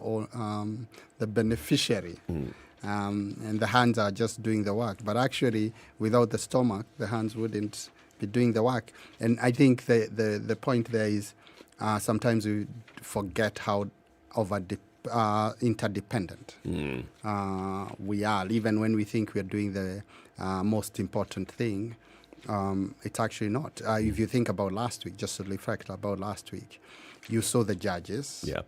And you saw the lawyers who were shining. Yeah. What you didn't see is the army behind them of people who are working even more, probably, than the people who are in the front line. So, yeah. People who actually carry the load. Yes. My question came back to me. And the question is, reflecting the 2017 verdict of the court, and where the judges said there were issues with the IEBC, and for this reason, we say, let's have another election. And like you said, the judges appear to have considered this institution that seems to feel that it's above everybody else, it cannot be asked. And when it's called to account, it says, well, yeah, we did the election. You want to see the server. The servers are ours. We can't show you the servers. You want to understand how we transmitted. See, we're telling you we transmitted. I've told you. So they needed to make a point, and that's what they did with that election. But then there were individuals in the commission. And the thing that has happened even in this particular election is people saying those that led the commission to be so cited by the Supreme Court in 2017 were not singled out and punished. This particular time, there has been a call. Can we single out and punish? Those that went to court, the petitioners, were singling out the chairperson. But then, is it possible for the judges of the Supreme Court to come out today and single out and even recommend specific punishment for people that they find to have flouted, whether it's commissioners, whether it's other parties that participated in the election? So the judges can't recommend a specific punishment, but what the judges can do is to ask that the responsible bodies take up the matter. And they can go as far as saying, Commissioner so-and-so, we find that you did something that requires further investigation. Okay. Commissioner so-and-so, or this bunch of commissioners or whatever, you did something that went against, or even the Secretariat. Remember, the remit is for the entire commission, not just the commissioners themselves. Remember, 2013, actually, the court did say as much. But one thing that has been very frustrating is that the people who were started being investigated as a result, I don't think any of the matters have ever been resolved. I think some of those matters are still in court. So one thing I would be wondering is if the court was to ask that other actions be taken by those it finds that may have violated the law, will the court also be saying under what framework and within what timeline, for example, should that be taken, so that the people who are supposed to be held accountable are not using processes and the law to sabotage that accountability. That's what I would be very, very keen on. The law has changed since 2013. In 2013, the court itself could actually go as far as saying you did something wrong. Now the court can only say we find you may have. It came up in a case actually that involved Wetangula. So there's a famous Wetangula case, and that actually resulted in changes into the electoral law to make sure that that work wasn't done by the Supreme Court. It was passed over, which is the proper thing, because Supreme Court is the apex court, and you're talking about criminal sanctions, and it's important that people also get that you follow due process. So who said? Let's just hold on. Let's hear from Nduko. Nduko Inugenya, good morning. Morning, how are you? Very fine, thank you. Well, I have two questions or a view that I would want the lawyer to review with us. Yes. Especially on the forensic analysis based on initial documents and the totaling of the results. You would find that certain forms were looking as if they were changed, or somehow down the line in one of the submissions of the lawyers, it was that the original the document that was forwarded was in a photocopy form as opposed to its original position, which was colored one. My second question would go on the basis that when the tallying was happening, like the Umtata analysis, don't you think that in that sequence there was need for involvement of DPP through the CID to review the documents as in order to foresee whether there was a change in handwriting analysis,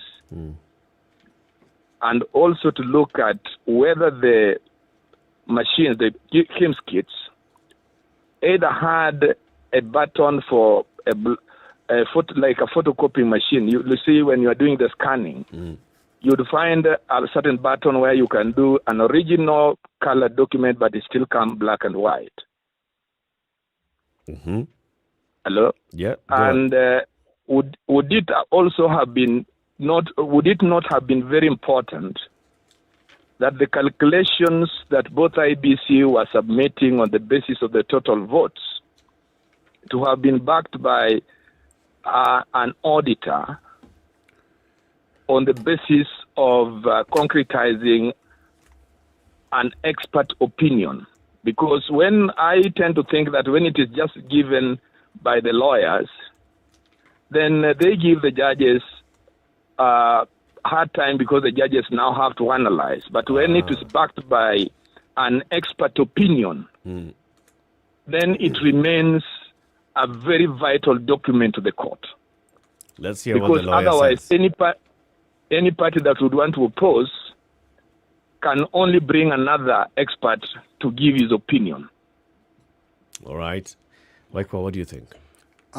So to the first question about forensic and the changing of forms and what should happen. So there are two levels there that the court has to consider. The first question is, why does the court believe that the forms were changed? And then if it does believe that the forms were changed, then by who and for what reason?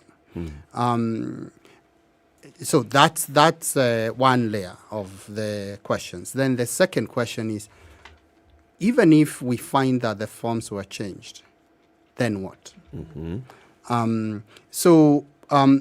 And the court, the way the case works, and this also goes to the second question, which you've brought up, the issues of DPP, CID, and auditor. The way the court works is we use what we call an adversarial system. So each side brings its own case, and the two theories compete. Okay. This is not a criminal case, so you don't involve the CID for two reasons. One, because it's not a criminal case, so they're not investigating a criminal case, it's a civil case. So you ask the parties themselves, if you want forensic, then bring your own forensic. And when the scrutiny was being done, there were some aspects of forensic that were whatever. But that is done by parties themselves, all experts of parties. And the court also has its own experts, just to help it understand what's going on. The reason you don't bring DPP, you don't bring CID at this level, is because you're also dealing with an independent body. And the moment you bring CID and DPP, then you've changed the posture of what you're trying to do. And in fact, in this case, remember, CID has also been accused of trying to interfere, and CID is also saying there were certain things done wrong. And for purposes of the judge, CID is just like any other witness. They are not necessarily a greater witness. So you always have to move through those levels first to confirm what people are saying is right or wrong. And remember, it's always a contest between two versions. And so the judges can prefer one to the other. And then the judges still have to ask, yes, we find 41 forms that were manually changed, and we believe actually they were changed so that the results could be affected. But did they really affect the results? If you're finding thousands and thousands, then it's a different conversation.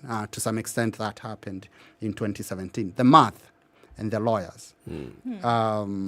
It's really bad idea to have lawyers run the math. I wish there was another way. In normal trials, you would have the expert themselves come and explain to the court. But in this, we don't have the privilege because of time. And, there were about 3 or 4 different maths in the various petitions. Yes. There are different ways to look at them. I'm not a mathematician, obviously, but I am really looking forward to see how the court resolves the math issues. Karaoke in Nakuru. Yes, please. How are you? I'm all right. How about you? Very well. Very well, thanks, Karaoke. My contribution is, I want to ask a question. Ever since 2017, the question that has been disturbing my head ever since 2017, in fact, we ask a question. Anytime this petition is brought before the Supreme Court, of course, we see a battery of lawyers defending either IIBC, the petitioner, or even the winner. The person presumed to have won. But my question is, what about the voters who 2017 voted almost to a man to the person of their choice? But this time around, 2022, we expected something to have changed, because if I may recall, even during the Hague trials, I remember there were some lawyers, or a certain lawyer, defending the Mwananchi because of the grievance he experienced on the ground. This time, if I may say something, in fact, Kenyans are very tired. And if you come to the ground, you correct views that Kenyans are very tired to go back to the election because of, remember, we have been campaigning a year down the line. Now that you are telling us to go back, maybe if there is a new element, what will happen to Kenyans? Who is this person supposed to defend the 14 million Kenyans who voted for during that election? Where is this man who is supposed to defend us? Because we see this battle of lawyers defending the IBC, President-elect, and of course the petitioner. But nobody is defending Mwananchi to know what they are going through here on the ground. Now that Good question, Karaoke. the president is asking. Let's hear Waiko's response to this. Yeah, there was a victim's lawyer in ICC.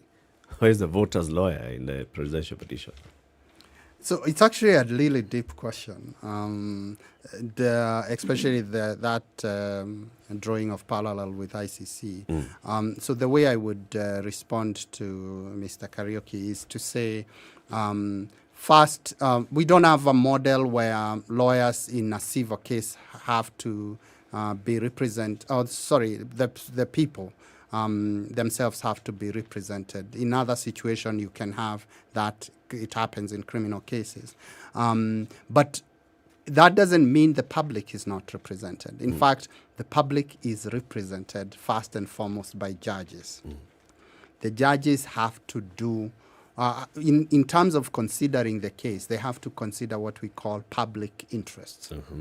And part of the public interest, and this is partly the conversation we were having earlier, is to be able to take all important issues into context, including, for example, what the caller is saying. It's not necessarily determinative because, for example, if the judges really find people messed up with Form 34As, they cannot just say because people are tired now, they would not nullify. So it's a calibrating or it's a balancing act. Remember, there is also a group or groups that were admitted in court, which are the friends of the court, the amicus curiae. To some extent, the court expects them to play that role because what the court says is, you have an issue here. We don't want you to weigh it on the basis of what one party is saying. We want you to weigh it based on an honest evaluation of the facts and the law. And to some extent, they are not supposed to be partisan who are interested in the outcome. Of course, there is always the human aspect to it. Yeah, but in this particular case, there was the amicus, the IT experts who were admitted to court. Did they make a presentation? Yes. So there were three amicus actually admitted in this case. There were three IT experts, and they filed submissions about how the technology is configured and the issues that the judges ought to know about technology. They think that judges ought to know about technology. There is a second group, which is the Law Society of Kenya. The Law Society of Kenya is discussing, I think, three issues. It's discussing the question about whether valid votes cast should include all the votes that have to count includes the rejected votes. They are also discussing the issue of the commissioners. And then there is the International Commission of Jurists, Kenya section, which is discussing the question about commissioners, that feuding between commissioners and how they should resolve it, and the principles that should guide the IT in election dispute resolution. Okay. Two more callers on the line. There's Karanja in Naivasha. Good morning. Good morning, Eric Ratif. Morning to you, Karanja. Yes, and my friend is Charles Timothy Muga at the Duoko. Good morning, sir. How are you, sir? Yes, at the Wanyoike there, the constitutional lawyer, yes? Waikwa Wanyoike. Yes, Waikwa Wanyoike. Yes. Thank you very much. Now, it is this. How comes that the minority is not fully represented in that court? Number two, if this guys happen that there was nobody who reached the threshold of 51 plus 1. 50 plus 1. 50 plus 1. Yes, 50 plus 1. Now, what will happen? Should the merit and demerit appear? Thank you very much, Eric Duan City. Thank you, Karanja. Ed in Nanyuki. Hey, how are you, Eric? How you been? Good, man. How are you? I've been good. It's been a while, huh? It has been a while. Where are you today? Well, I'm in Nyeri. Personally, I think... Oh, by the way, how is the rest of the team? Ndu and City Abarienu. Oh, fine, thanks. We as the afterthought, we are fine, thank you. The afterthought is doing all right. Now, here's the thing, on the Wakili, of course. Don't you think maybe the government should learn from whatever is happening? Because let me tell you something. Even if there is going to be another suggestion of disbanding IEBC or getting other commissioners, etc. Yep. The problem is still there. It's like cutting a piece of the tumor, but you leave the whole tumor inside. Yep.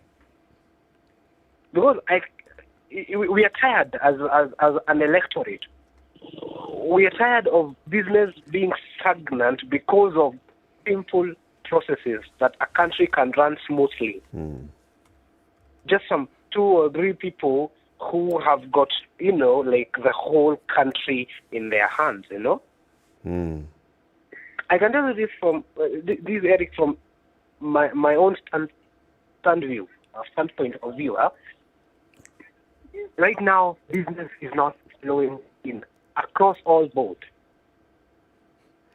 So what would you like? What would you like from the court? Would you like a nullification or upholding? Or justice? For me, I would like the court to do as its best.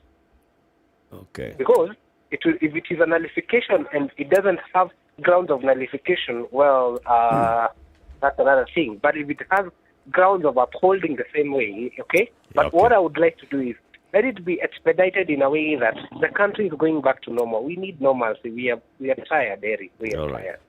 Usijali. At noon today, Ed, Yes. kaa karibu na runinga. I've actually even have Wi-Fi. Because the registrar of the Supreme Court, Court, Letizia Wachira, has said that the judgment in the petition will be delivered at noon at the Supreme Court of Kenya. Yes. All right. Thank you very much. And you guys have a good one. I've been in the background kidogo, but I've still been part of the family. Very good. Cheers. All the best. Cheers. Weko, you already responded to the question that Karanja was asking with regards to public. What was his second question? He had the question about 50+1. Yes. I need to say one thing I should say to Karanja about representation, and I think it's important for the public to know. Article 156, that's the article that creates the office of the Attorney General. One of the fundamental duties given to the Attorney General is to represent public interest. Remember, when you come to court, the Attorney General is first in line on anything. And the reason why that is the case is because the Attorney General is assumed to be representing first and foremost public interest.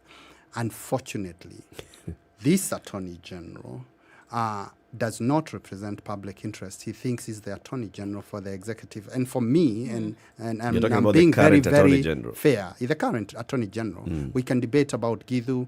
Githu, I don't think, was as bad as the current Attorney General. He wasn't perfect. He also backward when he shouldn't have on certain fundamental things. But for Kihara Kariuki, it's not just that he represents the executive. He actually represents the president. And it's unfair because that's not his work. And so in this case, for example, given that he's a party, if he was doing his duties right, he would be helping the court bring some of these issues your callers are bringing up so that they weigh. You see, your callers are not saying don't nullify or not nullify. They're just saying take these things into context. That's public interest. On 50+1, basically, that's a math question and the credibility of the math. And what makes this petition a bit difficult is how close the math are. And so if there's some significant credibility questions about the math, then the judges could just find there is a reason for a fresh election. On Ed, from Nanyuki calling from Nyeri, I think, raising really the systemic problems we've seen with IBC and the question about whether there is capture at the IBC and who has that capture, or whether, in fact, the capture is happening from different side, and how do you deal with that in terms of giving future elections credibility. One of the things I'm really keen from this judgment is to see what relief the court recommends about dealing with IBC systemic problems of credibility. I think that's something for Kenyans to watch out for. I really hope the court says something and something that we can work with. So the Supreme Court says it'll be delivering its judgment at noon today at the Supreme Court of Kenya. Make note of that. And also remember the police have blocked some roads. So if you're coming from Ngong Road, you cannot access that area around the Supreme Court. Studio closed. Anyway, the people of Bwatela County, Bwatele County, County 49, got frustrated like this with their government, saying the government is not responsive, the government is not doing this, or the governor has been taken to court, but they have eaten the money. So the people have taken... They have represented themselves. They have taken the matters in their own hands, or a section of, let's say, a section of the people, where they have actually kidnapped the acting governor. They're holding her hostage, and they're saying, you know what, mtajua mjui. If you want to know what I'm talking about, go to Showmax for as little as how much? 760 shillings per month, and there's more that you can watch in addition to that. But this intriguing story, that's for sure. Kenyan production at its best. Good morning, 26 to 10. Let's take a break. This is the Situation Room, the only way to start your day. When you're impeached, you're impeached. When you're sentenced, you're sentenced. Madam Chief Justice. Until the sentence is set aside. Ukibeba vitu kwa roho utakufa. If you carry things in your heart, you will die. You've had the luxury of living for 50 years and you cannot still explain yourself. Surely.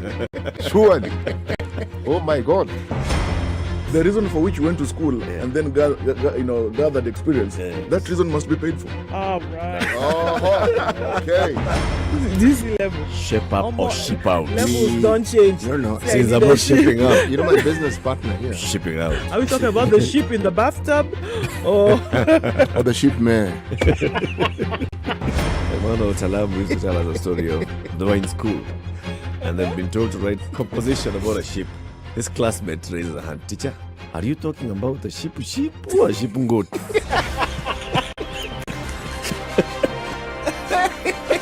The Situation Room, Kenya's biggest conversation.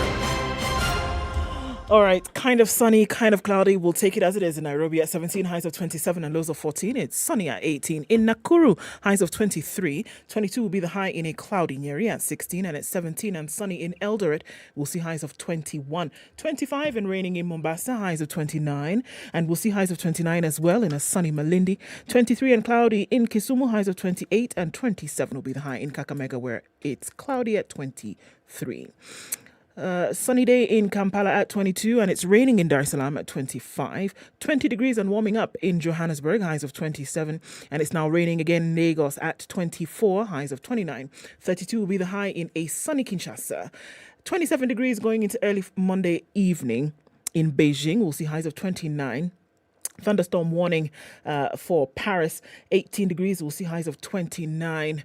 By the time you get back to London, Waikwa, it'll be mostly cloudy at 18. We'll see highs of 25. And it's cloudy at 24. In New York, highs of 27 and lows of 22.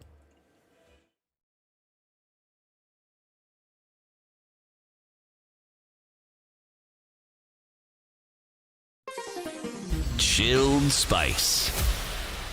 People have cleared out of the city this morning, and I think most of it is what we'll see on Jogo Road, which is a little bit of traffic left going out towards Landis. The CBD has some action. Thika Road, clear. Kiambu Road, better. Coming off of Limuru Road, absolutely clear. And even that drama that was on the expressway coming out of Westlands this morning, that is clear too. I wonder why. All right, we'll keep an eye on things through the morning and see what happens. Talk to us should anything get out of whack. SpiceFM, KE on Twitter.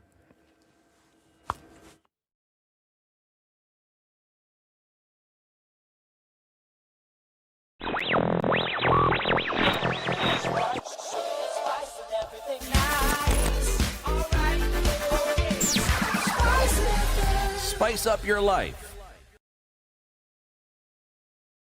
Mature, intelligent talk every morning. Spice up yourself.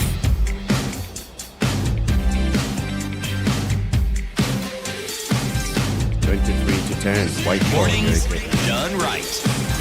Okay. Waikwa, you talked about, it is not the court's responsibility to say who was wrong and who was right. But if there are issues of culpability, if something actually did go wrong and they can see very clearly that there was, misbehavior, let's call it that, whose responsibility then? Is it to find folks culpable? Especially when we're looking at an election process here, because, beyond a smack on the wrist in terms of rebuke, as you speak of, if you find that there are fundamental issues with behavior that could then be criminal, whose responsibility then is it to take care of that? So the laws requires the court, if the court finds, first of all, there are what you would call sanctionable behavior. There was likely sanctionable behavior, then the court is required to refer that to the agencies that deal with criminal law, starting with the Director of Public Prosecution. And in fact, that's an order that goes to the director so that he can start the processes that are required in terms of directing investigation and making a decision on whether to prosecute criminally. And there are certain things, by the way, so there's that level in terms of criminal sanctionable behavior, but there are certain things that may not rise to the level of criminal sanctionable behavior, but they're still problematic. In fact, I think there is a lot that has been going on that may not rise to that level, but they're still sanctionable to make our electoral process much better. And so the court may also come up with other orders that are not necessarily directing the Director of Public Prosecution, but are directing other agencies, including, for example, the Ethics and Anti-Corruption Commission. If, for example, the court thinks that there might have been issues of corruption, it may, under the Integrity and Leadership Act, every segment of either state officers or public officers have a body that is supposed to deal with their disciplinary issues. So the court could also look into that route and provide orders. The court could, in fact, say, so-and-so go do this, and we want reports back. In 6 months, in 3 months, or however long. And that could be both asking IBC itself to do certain things and give us a report back, which is something, unfortunately, that didn't happen in 2017. I wish the court had said, you never open the servers. We want you now to go open the servers or do whatever you need to do and come and report to us what you've done. When you see questions being raised, for example, about KPMG audit and whether what was identified in 2017 has been remedied by 2022, all the same questions are being raised, maybe the court ought to step up a little bit and say, actually, we will not just be trusting you anymore to do these things. We'll ask you to go do them, but come and report to us and we can make the evaluation. Sure. Before City asks a question, Kamau in the USA has a question. Good morning, Kamau, or good night. Good morning. How are you doing today? How are you doing? I am doing great. Mine is just a simple contribution. In my personal opinion, the Supreme Court will nullify the elections based on technicality, particularly on the issue of technology aspect of it. The IBC here is the main failure. But despite whatever the decision is, we are Kenyans. We must maintain peace. And the systemic failure and disregard of law and policy by the ABC is particularly the main issue. That's all for me. Thank you, guys. Well, thank you very much, Kamau. He says he sees it as going one way. Only one way to find out. And that's at noon. Kamau may have a crystal ball. Unfortunately, I don't have, I don't have one. He says because of the IT technicalities. He actually uses the word technicalities. Just to I don't know how the court is going to go. It's a difficult case in certain ways for different reasons. But just to be sure, the court can't nullify an election of this magnitude if the only issue is a technicality. Because the test is not about technicalities. In fact, the test is one that suppresses the possibility of nullifying only on the basis of technicalities, whether it's at the IT level or not.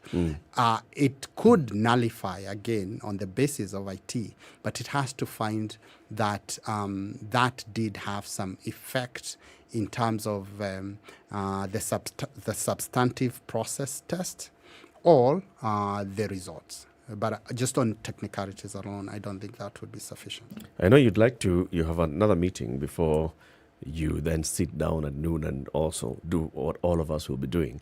Let's hear from Zachary before we let you go. Zachary, good morning. Oh, good morning. Good morning, people. How are you doing? I'm okay, my friend. And, are you feeling better? You know, Zachary had pneumonia. Yeah, right now I'm better. Yeah.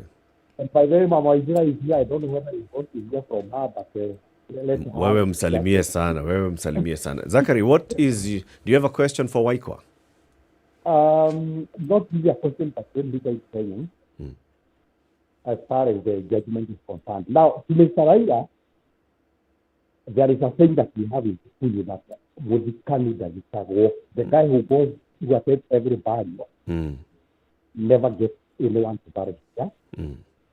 This means that whenever you are good to everyone, when you are in a time of need, you ought to go to you. You should have recognized what you have done. But now everyone is, holding him in business. To Mr. Ruto, if the court rules in his favor, it's very good. And there's also a saying in Kiswahili, Zaliwa Siku ya Ijumaa. If it rules in a way that Kenyans are going to go back into the election, I tell them that there's a thing in school that says, that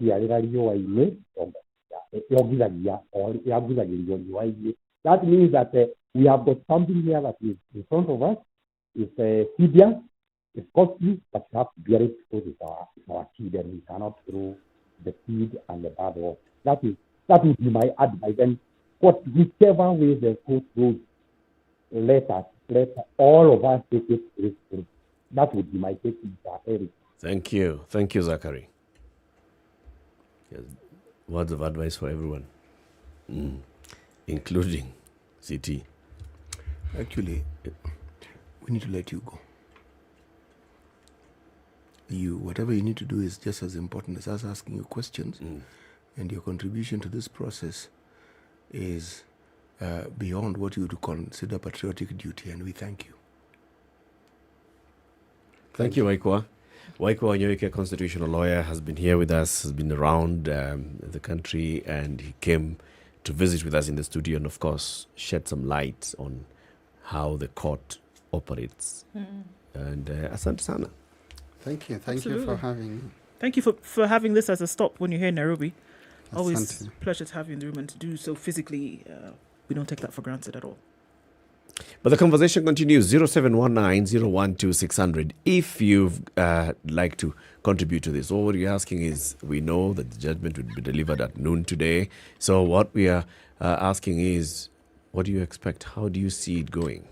Andrew Franklin says, since January, I have been calling into question IEBC and whether it could actually hold a credible election. There was never any response from the guests on the show. So be it. Now a thoroughly discredited IEBC cannot even be trusted with a rerun. 30% of those eligible picked the president. He also raises that issue, which is also something. I mean, we talked about it.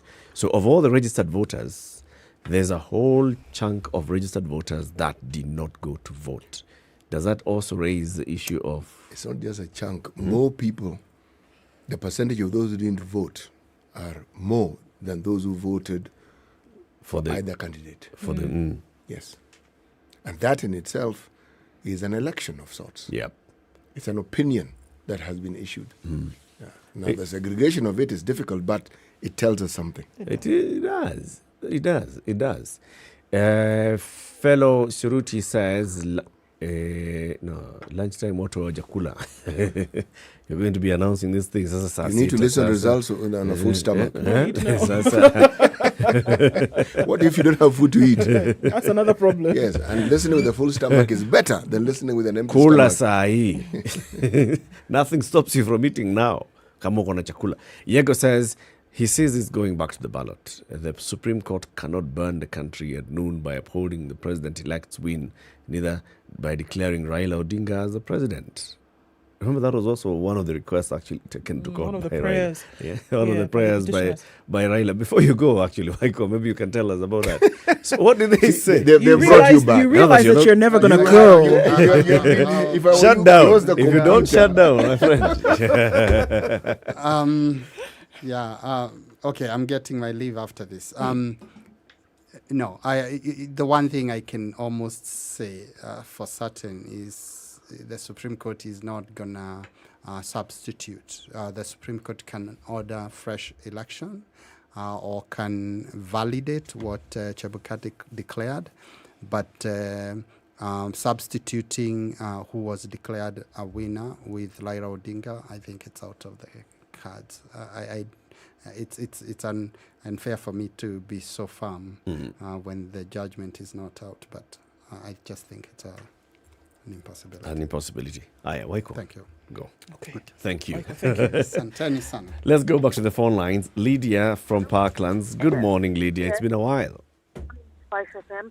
Before Lawyer Waiko leaves, I wanted to say that Google and Microsoft should help. Every time a ballot paper is scanned, they also should scan it so that 3 totals can be the same. You can check on cheating. That means if one ballot paper goes into my IBC, Microsoft should also get it, and Google should get it, so that they can compare the totals finally. Thank you, SpiceFM. I see and do and Eric. Asante sana. Asante sana.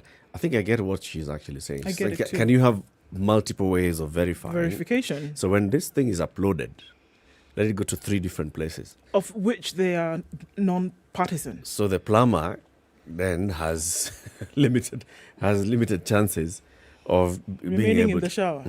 Of remaining in the shower. Anthony in Mombasa, good morning. Good morning, my friend. Morning to you. Very well. Yeah, it's a long time since we talked. Yes. How did it go? Yeah. Well, I came third of out of 17 candidates. But that one was just a derived one because if at all there is this thing happened to Malala in Kakamega, then it should be applied to all the electorate because you see, my friend, there is no need of having one person being taken or arrested while others. In fact, if you may ask all politicians, especially those who contested various seats, who did not give out money? Even you gave out. Even you gave out money. Because, because at times you go to a crowd and they tell you mkono mtupu haurambwi. What do you expect? You have to be whatever the little you have. So this thing should be either squashed or it be made mandatory. You have to give money. Yes. So, and on the other thing of the nullification or upholding the president-elect or presidential election. Look, my friend, let us just be truth in whatever we are dealing with. If at all we are going to go down as a country by upholding the law, then so be it. Rather than going down economically as a nation by tolerating the law. You see? I know human being is to error. If at all there were errors which were made during election which could interfere with the outcome, then they have to be seen or looked at. Yeah. But if there are these mental fractures, upon calling, I'm twisting, brushing shoulders, no, let the person who did whatever he did knowingly face the full force of the law. You know, we are here again from 2017 just because of the negligence of an individual or individuals. So if at all there are those people who meddle with the election, let us be transparent. That's Hakuna haja, there is no need of nullifying election, and we have still Chebukati at the helm of this. If at all he is the person who is in charge of all this mess, then he needs to stay aside and let the people of Kenya receive. And for those people who are saying, oh, we are tired, oh, this thing, oh, we are tired, we don't want those people politics. Let the law take its course. And I believe the law is going to be very transparent. Thank you. Thank you, Anthony from Ziwalangombe in Mombasa. Mombasa. Good day. Washington in Kericho. Hello, Eric. Good morning. Good morning to you. Very well, thank you. Thank you very much. Okay, I want to contribute. Mm-hmm. Okay, these elections somehow fair. The human error, those minor. Washington? Hello. Yeah, those are minor. Your line is not clear, Washington. Please try calling again. Johnson Odero in Kawa West. Good morning, Eric, City, and Do. Good morning. Good morning, sir. I have a question.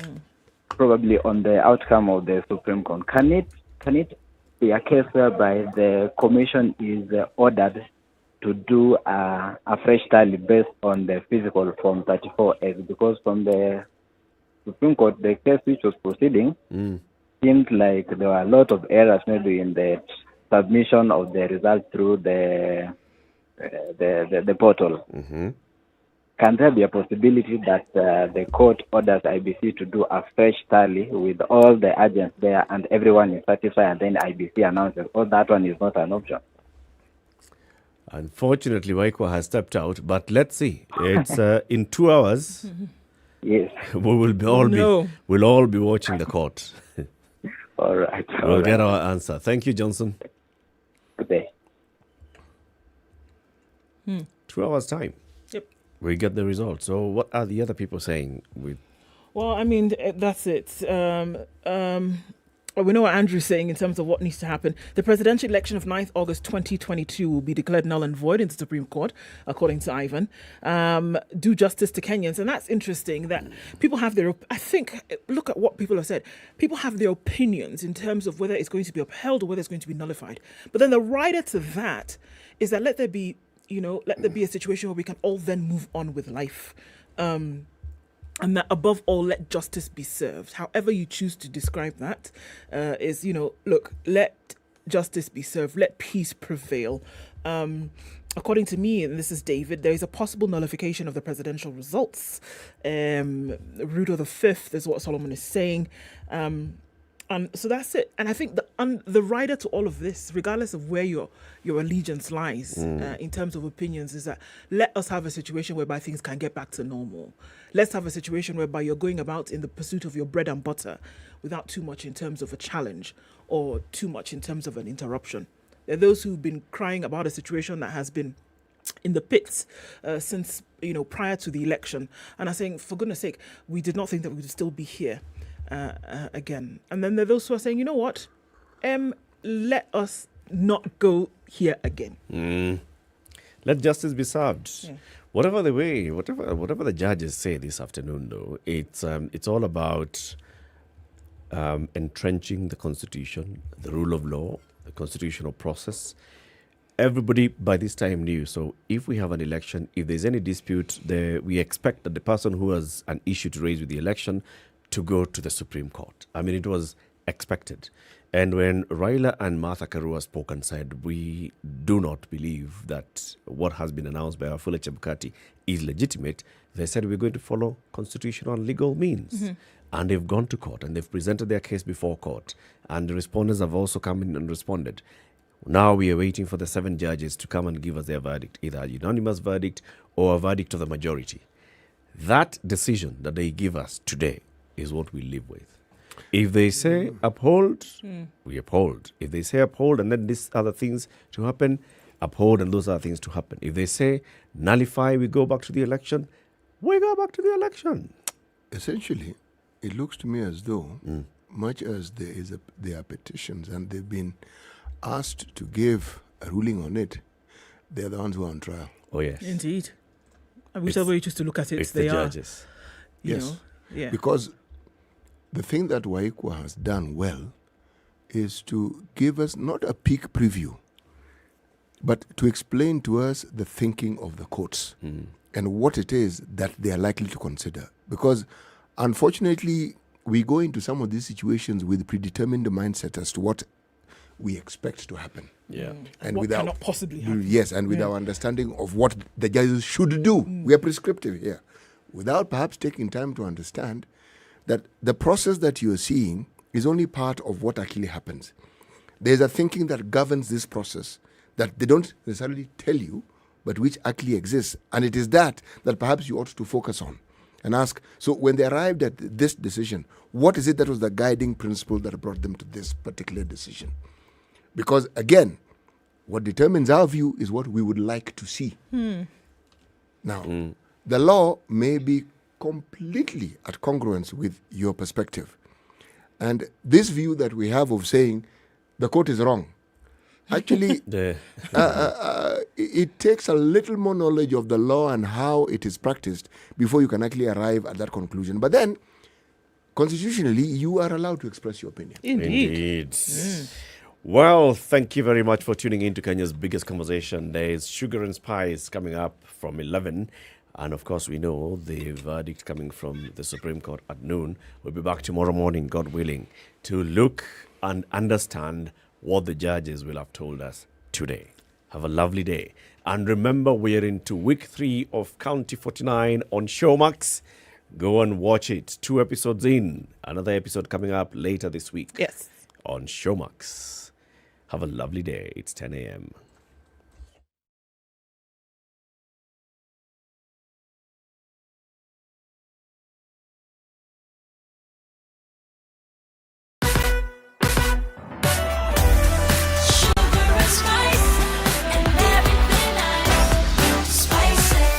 Spice up your life